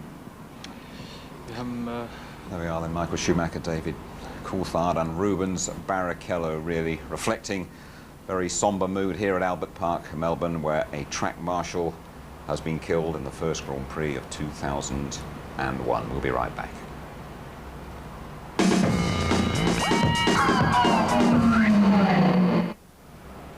You're back with us at Melbourne, where Michael Schumacher has won the first Grand Prix of the season, but tragically a track marshal has lost his life. Craig Pollock, top man at BAR, is joining us now. Craig, Jacques Villeneuve, of course, your man was very much involved in that incident, and I would think there's a deep sense of shock down there. At the end of the race that we're going to be celebrating something, and it's never nice when somebody dies. I would just like to send sincere condolences to the family. There's not much we can say because we don't know the full circumstances round about the accident, exactly how it happened, why it happened, but it's just a very, very sad thing when somebody dies. But just like Paolo Ghizlimberti at Monza, it seems to be in a tyre that has caused the marshal's death. That shouldn't happen, really. Well, unfortunately, it is a dangerous sport. The tyre did come off the car. Obviously, the car was fully legal. It is very sad. Any lessons? I know it's very, very early indeed, but any conclusions that you can draw at this stage? I think it's impossible to draw conclusions if you don't have the full facts. But I think at the moment, certainly what our team are doing, we've reunited everybody. They've been fully informed that this has happened. And they'll be thinking about this poor person who's not there anymore, so I'm thinking about the family. We appreciate you joining us. Thanks very much indeed, Craig. Let's just have a look at the accident itself, Tony. And when it happened, we saw it. It was obviously a high-impact crash. Massive impact. They're doing about 170 odd miles an hour down there in 7th gear. We heard Villeneuve talking about seeing Ralph there in the middle of the track, and Villeneuve having to decide which way to go. He chose the option in a fraction of a second, clipped the back of the Williams BMW, and how the car didn't go over as well, I have no idea. But the point that we need to talk about now is the double wheel tethers which have been put in place. If, in fact, it was a wheel that hit the marshal, there's double wheel tethers in place this year, and it's meant to be designed to stop them coming off. Mark? I think two schools of thought on that. I mean, years ago there was no tethers, and at some point the wheel would come off, and it would come off very quickly. Now there's some possibility that the tether's in place and maybe it restricts the wheel on the car for maybe too long, and then when it does come off, it comes off at extra velocity. But let's be clear, we don't know whether the wheel was involved. Jim, all I'd say on that is that it's 9mm of these two sort of ropes, if you like, which steel hawser type ropes which go all the way through the wishbones, then are anchored deep down in the chassis. If they're pulled on together, it's a resistance of something like about 9 tons, which it should be able to resist, and the second one that should be in place. But as some of the mechanics pointed out to me, when the suspension gets sheared, it can also shear through the cords as well, and that could have happened. We can only speculate at this point. Is the sheer speed that we've seen here this weekend in any way to blame? No, I mean, that's just racing. I mean, you know, technology, progression, there's a reduction in downforce, there's less drag, cars cleaner through the air, there's more grip from tyres, there's more speed, but that's an accident which could have happened whether you were doing 100 miles an hour and maybe not 150, but the consequences are grave, and you know, it's certainly a tough thing.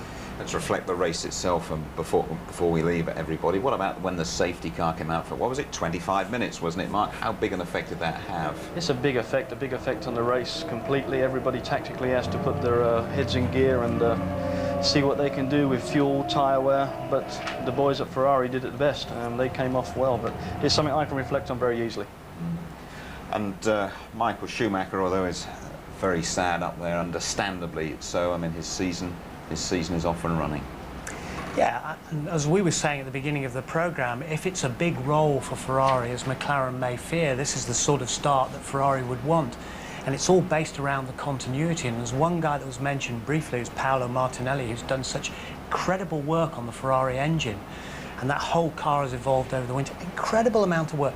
They were almost the last here, Ferrari, which raised speculation as to the fact that they might not have passed their crash impact tests, but apparently they had no problem at all. So they were still unsure that the car would go the full distance. 41 laps into their last test at Mugello, the gearbox went, so that didn't give them good thoughts before they arrived. The problem that you've got now is that McLaren will be going home scratching their heads. Mika Häkkinen came off the racetrack very fast, and we don't know why yet, and that's going to rest on their minds all the way back for Malaysia. And he went hard into the tyres as well, Häkkinen down there, and he was. We heard Adrian Newey talking before. He was a little bit maybe concussed, so that's food for thought for him. Right, Tony, Mark, thank you very much indeed. Let me just remind you there is another chance to see the race at 1:30 this lunchtime. Highlights just before midnight, and a repeat of the highlight show as always on ITV2 at 7 o'clock. Well, Michael Schumacher has thrown down the red gauntlet here, but all our thoughts are with the track marshal who has given his life at the first Grand Prix of 2001. Good night, you all.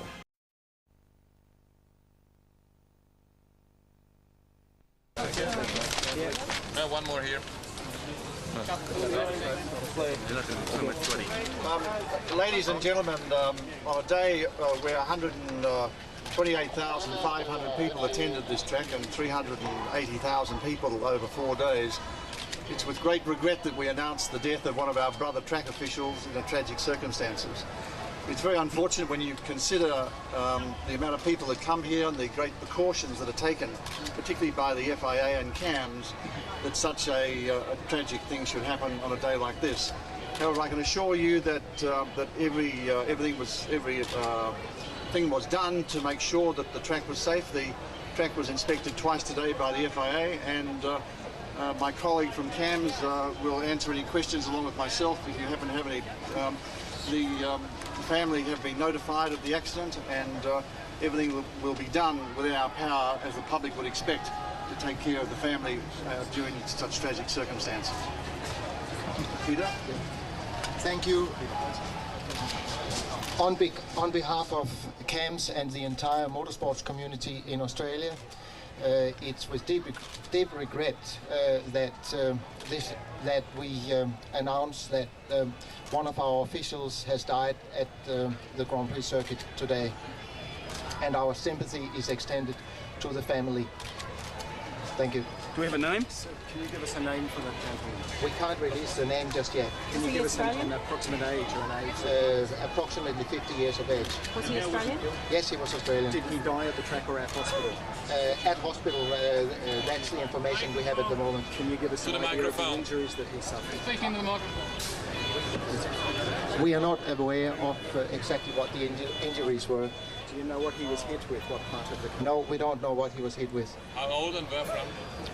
He was Australian, and he was approximately 50 years of age. How many other people were he? He was a track marshal. Was he on the inside or the outside of the fence? I don't know where he was. Why did the ambulance appear to slow and give way to the Grand Prix race rather than rush him to hospital if he was still alive? I can't comment on that. I don't have all the details. We understand he died at the track. I can't comment on that. That's not the information we have. So what happens now? What sort of inquiries and what sort of changes can we expect? For a start, there will be a coronial inquiry, which is required under Victorian law, and we will assist the coroner with that inquiry. Who's liable in this case? Is there a legal obligation on the part of the Grand Prix Corporation? Or if someone is killed, what's the situation? I can't comment on that, but there obviously is, for an event like this, a public liability insurance. The marshal part, how many people have been involved in the incident or injured? Approximately, let me just see here. 7 other people were treated at the hospital for minor injuries. Spectators or other marshals? Spectators, as we understand it.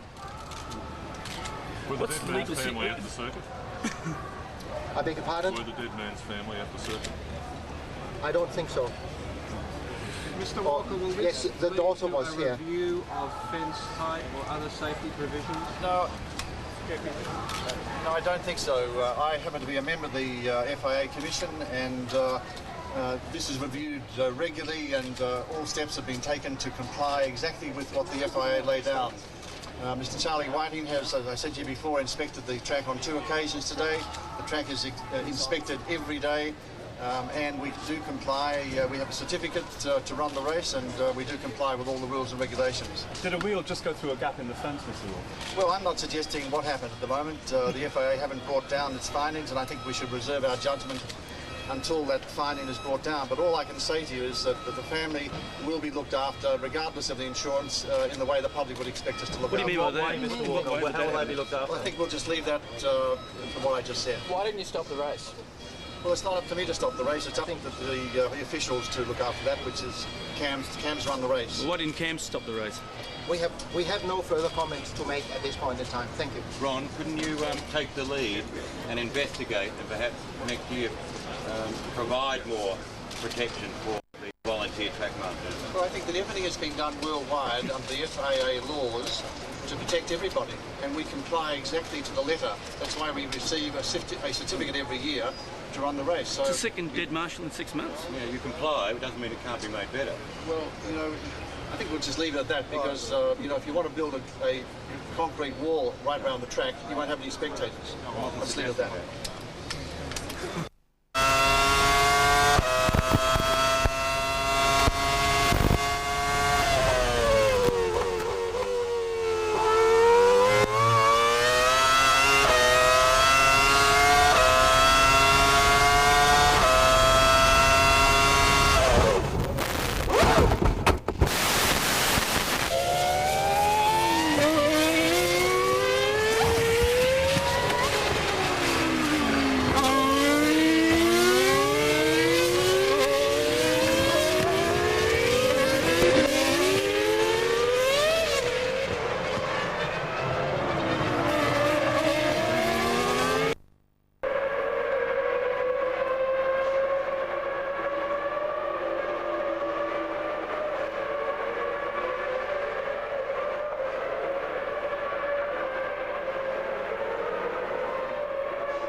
Craig Pollock, we've just seen a huge accident involving Jacques Villeneuve, but miraculously he got out of the car. Well, exactly, it was miraculous. If you take a look at the accident, it wasn't funny. We don't want that to happen to anybody, but obviously where I'm concerned with Jacques, it means an awful lot. It looked like something happened with Ralph Sanchin, couldn't be avoided. We'll see, we'll know from Williams, but let's just hope he's okay. Thank you very much, Craig.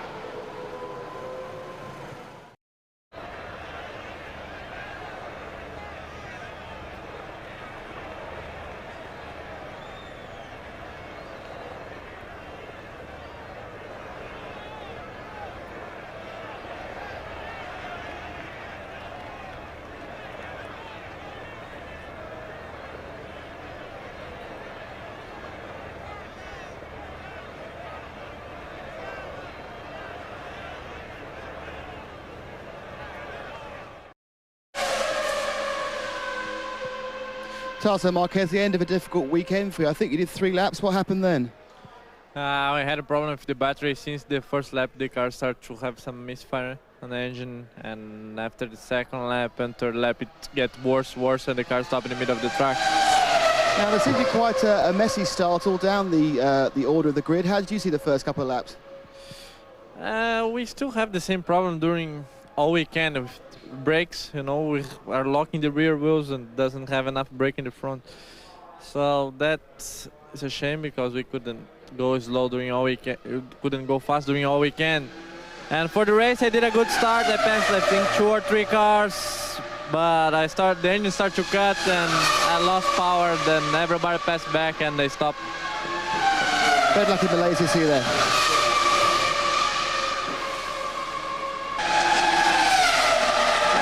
Ron Dennis, we've just seen Mika Häkkinen go off in quite a big way. What did you see of the accident? Well, we don't. He wasn't complaining of any problem. Obviously, on the TV, he appeared sideways. We wanted to speculate whether he made a mistake or something happened on the car at this stage. The important thing is that he's unhurt, and there's 16 more races to go.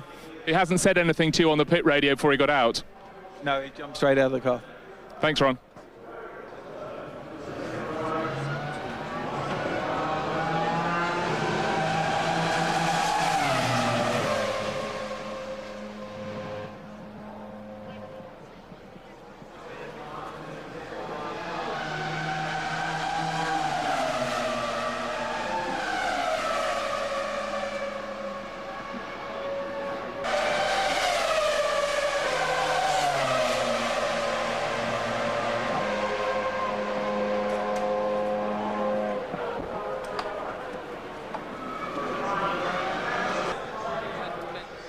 Juan Pablo Montoya, you were going very well then, and then a lot of smoke and the engine. Yeah, I was a bit disappointed because it was a very good race, to be honest. It was a bit too great in the start and went straight through. But, you know, it's quite, you know, everything experience, and I'm pretty happy with the result. But on the first lap, you got pushed wide, and then you fought your way back up the order. You were going to be the last person to come into the pits. It was looking good. I was looking actually really good. I made I got a great start of the line, and then I made a mistake in the first corner. I locked the front tires. And I don't know, you know, I had like 4 cars in the start, so I was a bit too greedy, but those things happen. I'm pretty happy with the result anyway. Next time, thank you.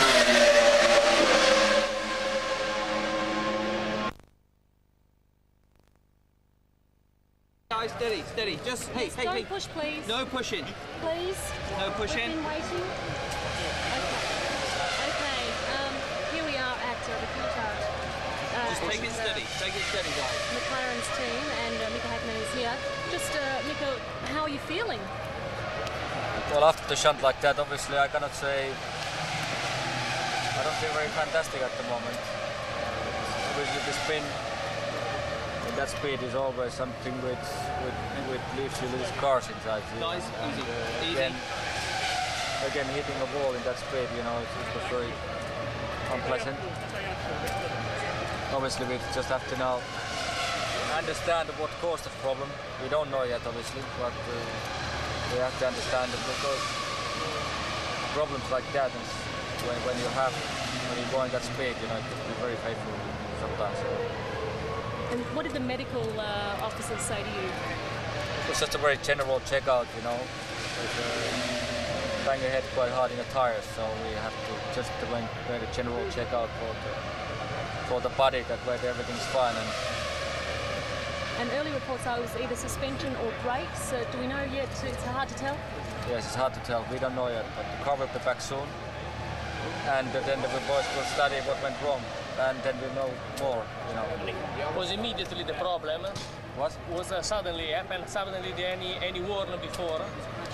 It didn't give me any sign at all for the problem, you know. It's just, you know, I realized that my lap time started dropping a little bit. I was able to not to push the good times anymore.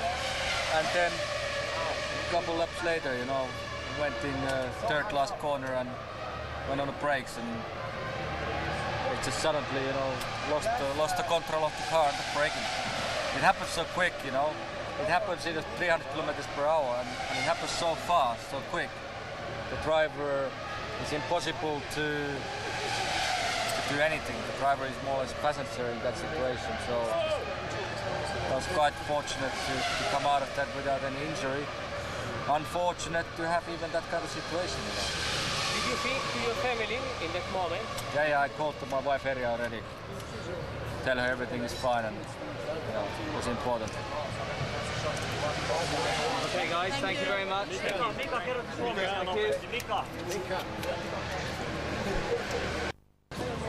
Okay? Okay.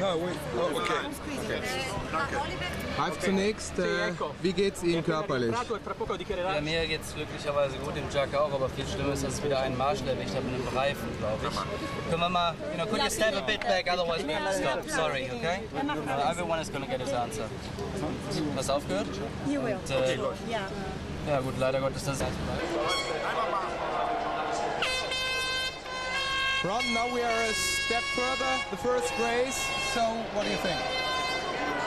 A little frustrating. I think our racing strategy would have won us the race. Vicker could have kept in touch, but of course we have to make no excuses. We had a car failure of some sort, certainly not a driving error. We're not being wrong to speculate, but it's our problem, not his.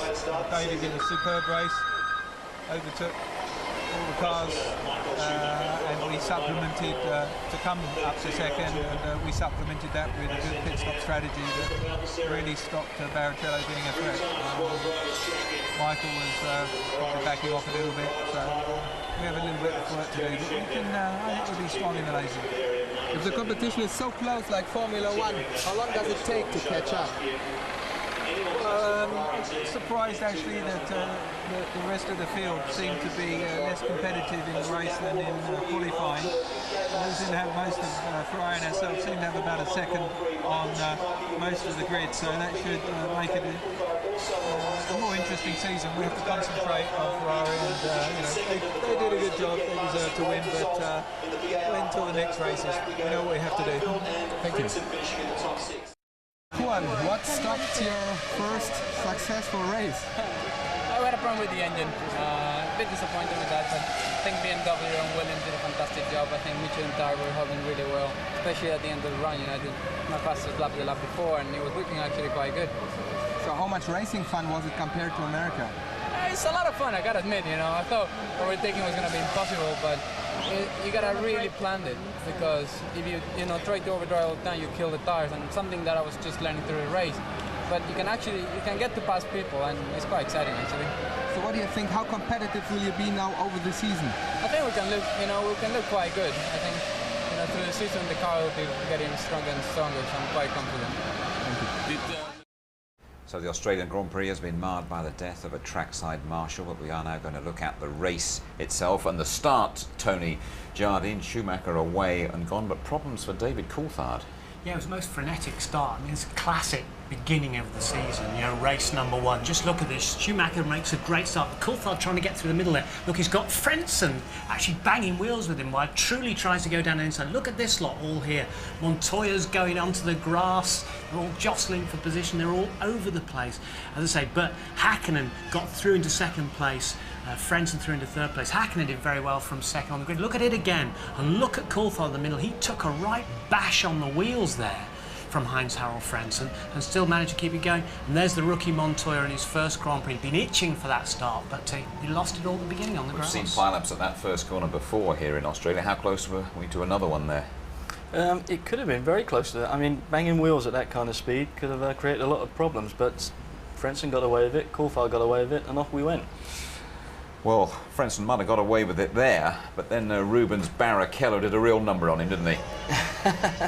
Yeah, Ruby just put his nose in there a little bit too late, and consequently just tapped Frentzen round. But that's racing, and I'm sure they have a word about it ready for Malaysia, but I don't think there'll be any hard feelings. Really, that's racing? It doesn't go any further than that? Well, it shouldn't do, Jim. This is a situation. Look, Rubens goes in, he is a little bit too late. Unfortunately, taps Frentzen around. He spins, keeps going low. Yes, it's ruined Frentzen's race to a degree, but it is racing. Let's talk about your old team for a bit, about McLaren and Mika Hakkinen blowing out of this race here. Yeah, not good at all. I mean, we see that there. The car goes off at incredible speed. There's either a suspension failure or something along those lines to put him off at that speed. Obviously not a driver error, I don't think. And you can see he's a little bit rejected. Not good. We've got to look at that and see whether they can correct it for Malaysia. He looks pretty upset there. Unusual for that sort of thing to happen to a McLaren.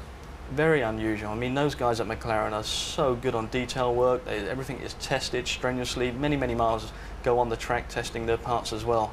And I'm sure they will analyse that and will come back stronger than ever. Tony, David Coulthard had a good one here, and well, he muscled out Barrichello, really giving him a taste of his own medicine, didn't he? Yeah, I would think Rubens got it very slightly wrong before that, but this is David, as he's good at going round the outside. He did that in France last year on Michael Schumacher. And when he's hustling like that, it's great to watch, and that's the sort of aggression that he needs. He also says this year that he must make mediocre races into good races. That's what he's done today and got 6 points, so good for him. You raced against Juan Pablo Montoya over in the States, haven't you? And he's made a very impressive Formula One debut. He has indeed, and yeah, looking at this footage here, the Williams is not an easy car to drive at this precise time, but he was impressive, and he was the fastest Michelin runner. But it didn't last. Engine blew. BMW said they were going to go all guns firing, but they're only smoking at this point, Jim.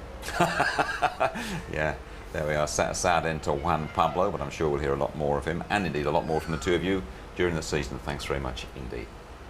Right, some other views now of the first race of 2001. Heinz, how that race went wrong for you in the opening laps, didn't it? Yeah, probably I've seen what happened. A little incident with Rubens. He never gave up. Trying to keep in front of me, and basically I was already almost full car on his side, and if he kept it a little bit open, it would have been difficult for me to overtake, but he just closed on me and then we touched, and I think I lost you know, the toes on my car, because the front tire, the left front was you could see there was losing grip, and the car wasn't the same left to right. This happens. Race situations can happen all the time, but we are looking good, and that's the most important thing. Nick, congratulations. You waited a whole year for your first Grand Prix points. How does it feel now you've got them? Oh, it's excellent to finally having scored some points. Also, the race was really good. I got a lot of pressure in the end, which was basically fun, because I managed to cope with the pressure.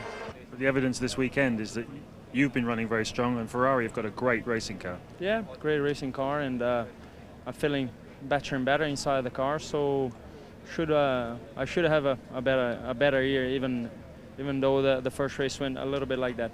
Gents, a bit of a tough day for you today. Yeah, it has been quite tough. Hasn't been the best weekend ever, but no, the race was pretty good to start with, but then I had to stop, get a penalty. I'm not quite sure what for, and then the engine, I don't know what the problem was, but it wasn't at full speed. So there you go. I think we got some mileage on the engine, so that's one bonus. But that's about it. How long before this car comes good, you reckon? Well, hopefully as soon as possible, but I don't really know. But as long as we just see improvements, I think it was good that Giancarlo finished the race. I think hopefully we'll have a lot of data so we can go quick next time. See you later. But Park Melbourne, a very sombre place to be this evening following the death of the trackside marshal from Queensland. The Australian Grand Prix, though, did take place here, of course. Let me just confirm the points scorers for you. Back-to-back victories for Michael Schumacher in Australia. Coulthard, second place in between the Ferraris. Panis doing well on his BAR debut, and good performance from Heidfeld as well. Frentzen making his point for Jordan. The top three, though, understandably downbeat when they chatted to us afterwards. It's obviously a very sad day. Can you sum up your feelings and those of the rest of the drivers?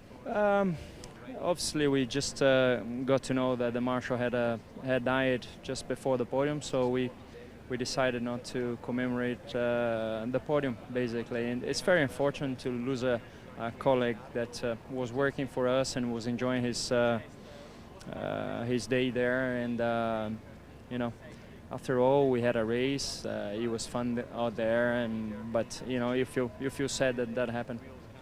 Well, clearly the rules, which have a sort of Kevlar tie strap to hold the wheel in place, are a gesture in the right direction, but not strong enough. And with sort of velocities that you see of acceleration when a wheel is knocked off a car, it might be very difficult to ever contain a wheel to the chassis itself.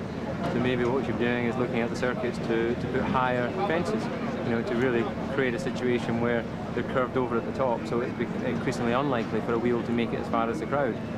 The marshals are always going to have to be close enough to watch what the cars are actually doing, but you know, we're getting to a time now where we have flag signals in the car with lights, And it may come to the point where we actually don't need the marshals to be right there beside the track, and they can just be brought on when there's debris and things like that, because you know, a wheel accelerated off a car at that speed, you know, no one can duck and try and avoid that.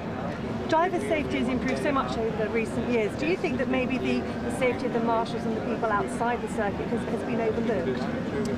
It's where do you think you have to... Obviously the typical question, it's coming after things happen like that. And after what happened in Monza and after what happened now, as I said before, we have to improve, certainly, because it's not possible that we improve driver safety better and better, and we may not, after what's happening, we see now issues in a different area, and people who try to save our lives, we have to do everything to save their lives as well. We are all trying to improve all areas, whether it be you know, for the marshals, the caterers, but it's not until you have incidents that you really become aware of things. You know, if, you know, in the benefit of hindsight, we could all do lots of things differently with our lives, but we have to go through the pain of these learning experiences, unfortunately, to improve things for the future. The driver's view then on the tragedy in Melbourne. Now let's hear from a man who's campaigned ceaselessly for safety throughout his life. That's Jackie Stewart, responding to the news that a flying wheel had killed the marshal.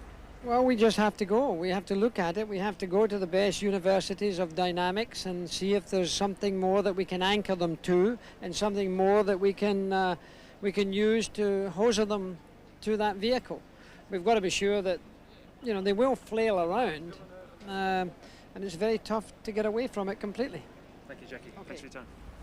Now, Mark Blundell, how will the drivers involved in this accident, Ralf Schumacher and Jacques Villeneuve, be feeling? Obviously, they're going to feel very upset over the whole situation, as all the drivers will, and everybody down the pit lane concerned with Formula One. But you know, it is very tough. It's emotionally tough on those guys that finished that race. They would like to celebrate, but it's not right to do that. I mean, we've had a loss of life. But those marshals, we couldn't race without them, but at the same point, those marshals love the sport as much as what we do as drivers. Tony, when we looked at the accident during the race, all three of us up here had a sharp intake of breath. It's alarming because, you know, Schumacher was in the middle of the track. Just look at this. As Villeneuve, he decided to go one way to the left. Obviously, the two tyres had fused together. Launch ramp, and he goes up in the air. The car spins around, smash into that concrete wall. I can't believe that the guy wasn't hurt. In fact, we understand that all the corner marshals there rushed to him first because they thought he was in big trouble, but he wasn't, fortunately.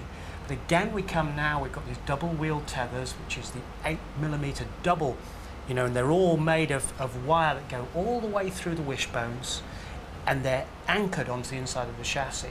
Now, they're meant to take, when you pull on the two of them, it's meant to take a weight equivalent of a snatch of 10 tons.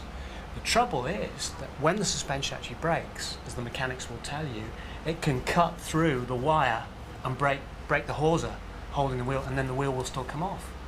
Mark, just give us your view on how that accident actually occurred. Ralf Schumacher was in the middle of the road.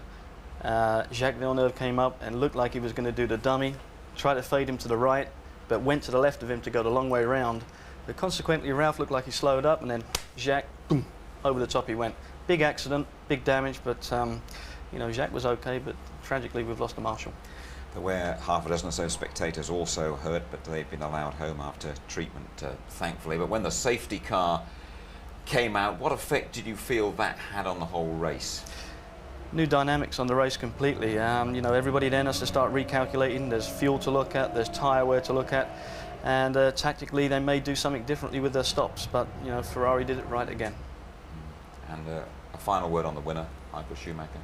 Well, they're on a roll from last year. That Ferrari red mist has shrouded McLaren at the beginning of 2001. That's not what they wanted. Good, solid start for Coulthard, and a good start for the rookies and the young drivers. Tony, Mark, thank you very much indeed.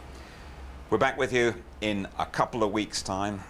Early start for you again, 4:30 a.m. on the Saturday morning, qualifying live from Malaysia, the Sepang circuit. The rerun 2:25. The race is live from 6:45 on the Sunday morning.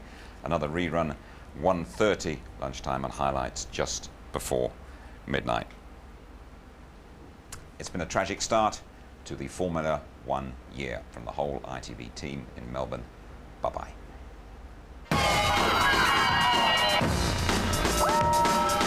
F1 on ITV in association with Texaco.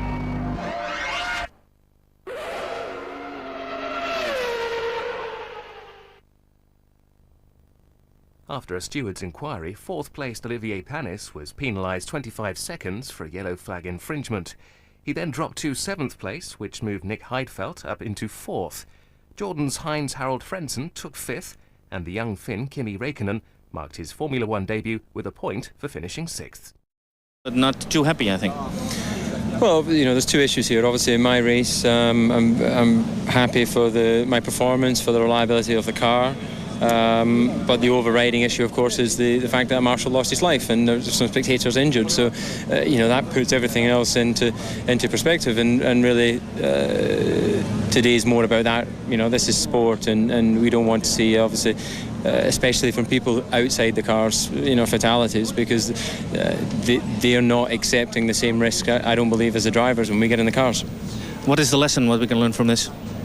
We must do more in track safety. Marshals have to be more aware of what's happening and with the cars. You know, with all due respect, sometimes people are watching one particular part of an event and then they take their eye off what, you know, the important part, which is where the cars are coming from.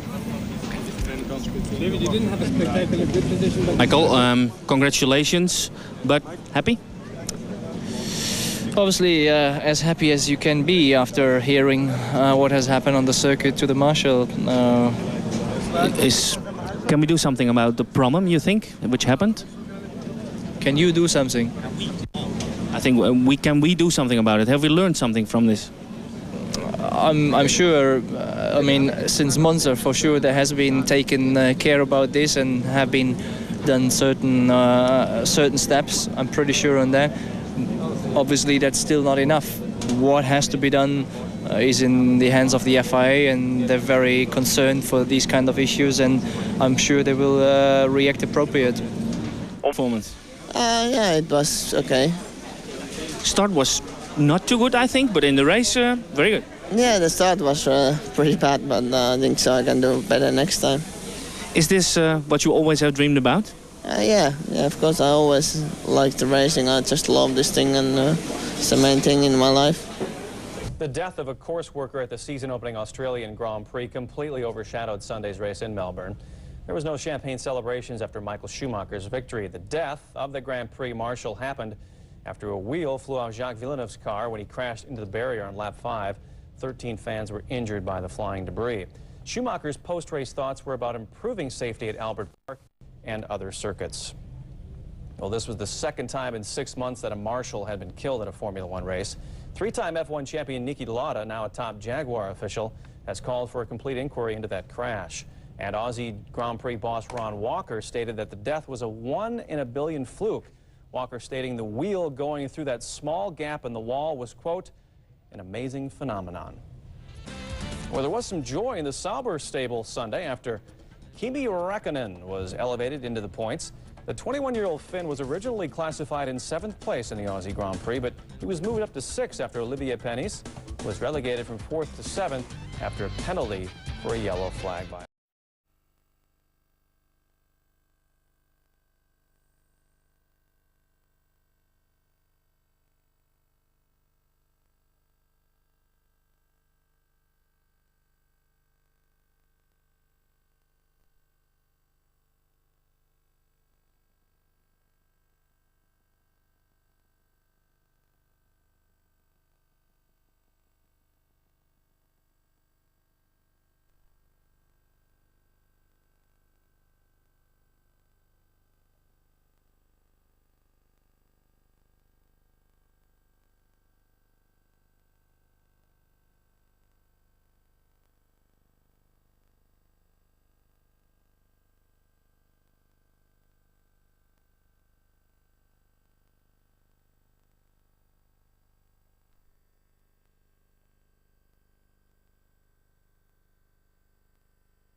blijft mooi om naar de afgelopen week alweer druk getest. Ferrari testte natuurlijk in het eigen Italië.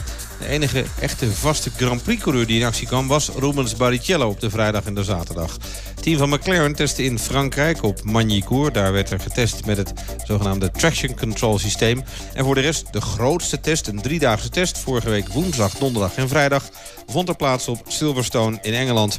In actie daar 6 mannen met allemaal bekende namen, maar geen van hen is op dit moment Grand Prix-coureur. We hebben de tijden genomen, over de 3 dagen genomen. En de snelste is dan Pedro de la Rosa in de Jaguar in 1:24.69. Hij reed die tijd op vrijdag. Tweede, Johnny Herbert in zijn eerste outing in de Arrows. 1:25.43 was zijn tijd, neergezet op woensdag. Derde, Webber in de Benetton, 1:25.74, neergezet op vrijdag. En vierde, Zonta in de Jordan, 1:25.75, ook neergezet op vrijdag. Vijfde, Mark Genet, die 2 verschillende Williamson uittesten. 1:26.84 voor hem op vrijdag.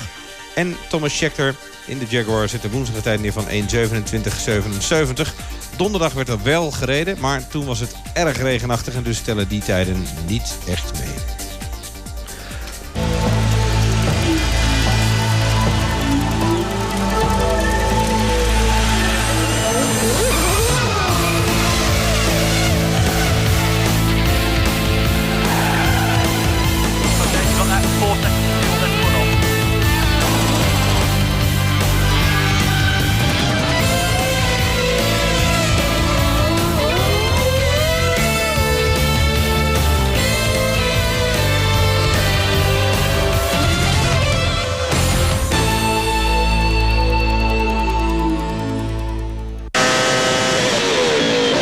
Dit programma werd gesponsord door Compaq.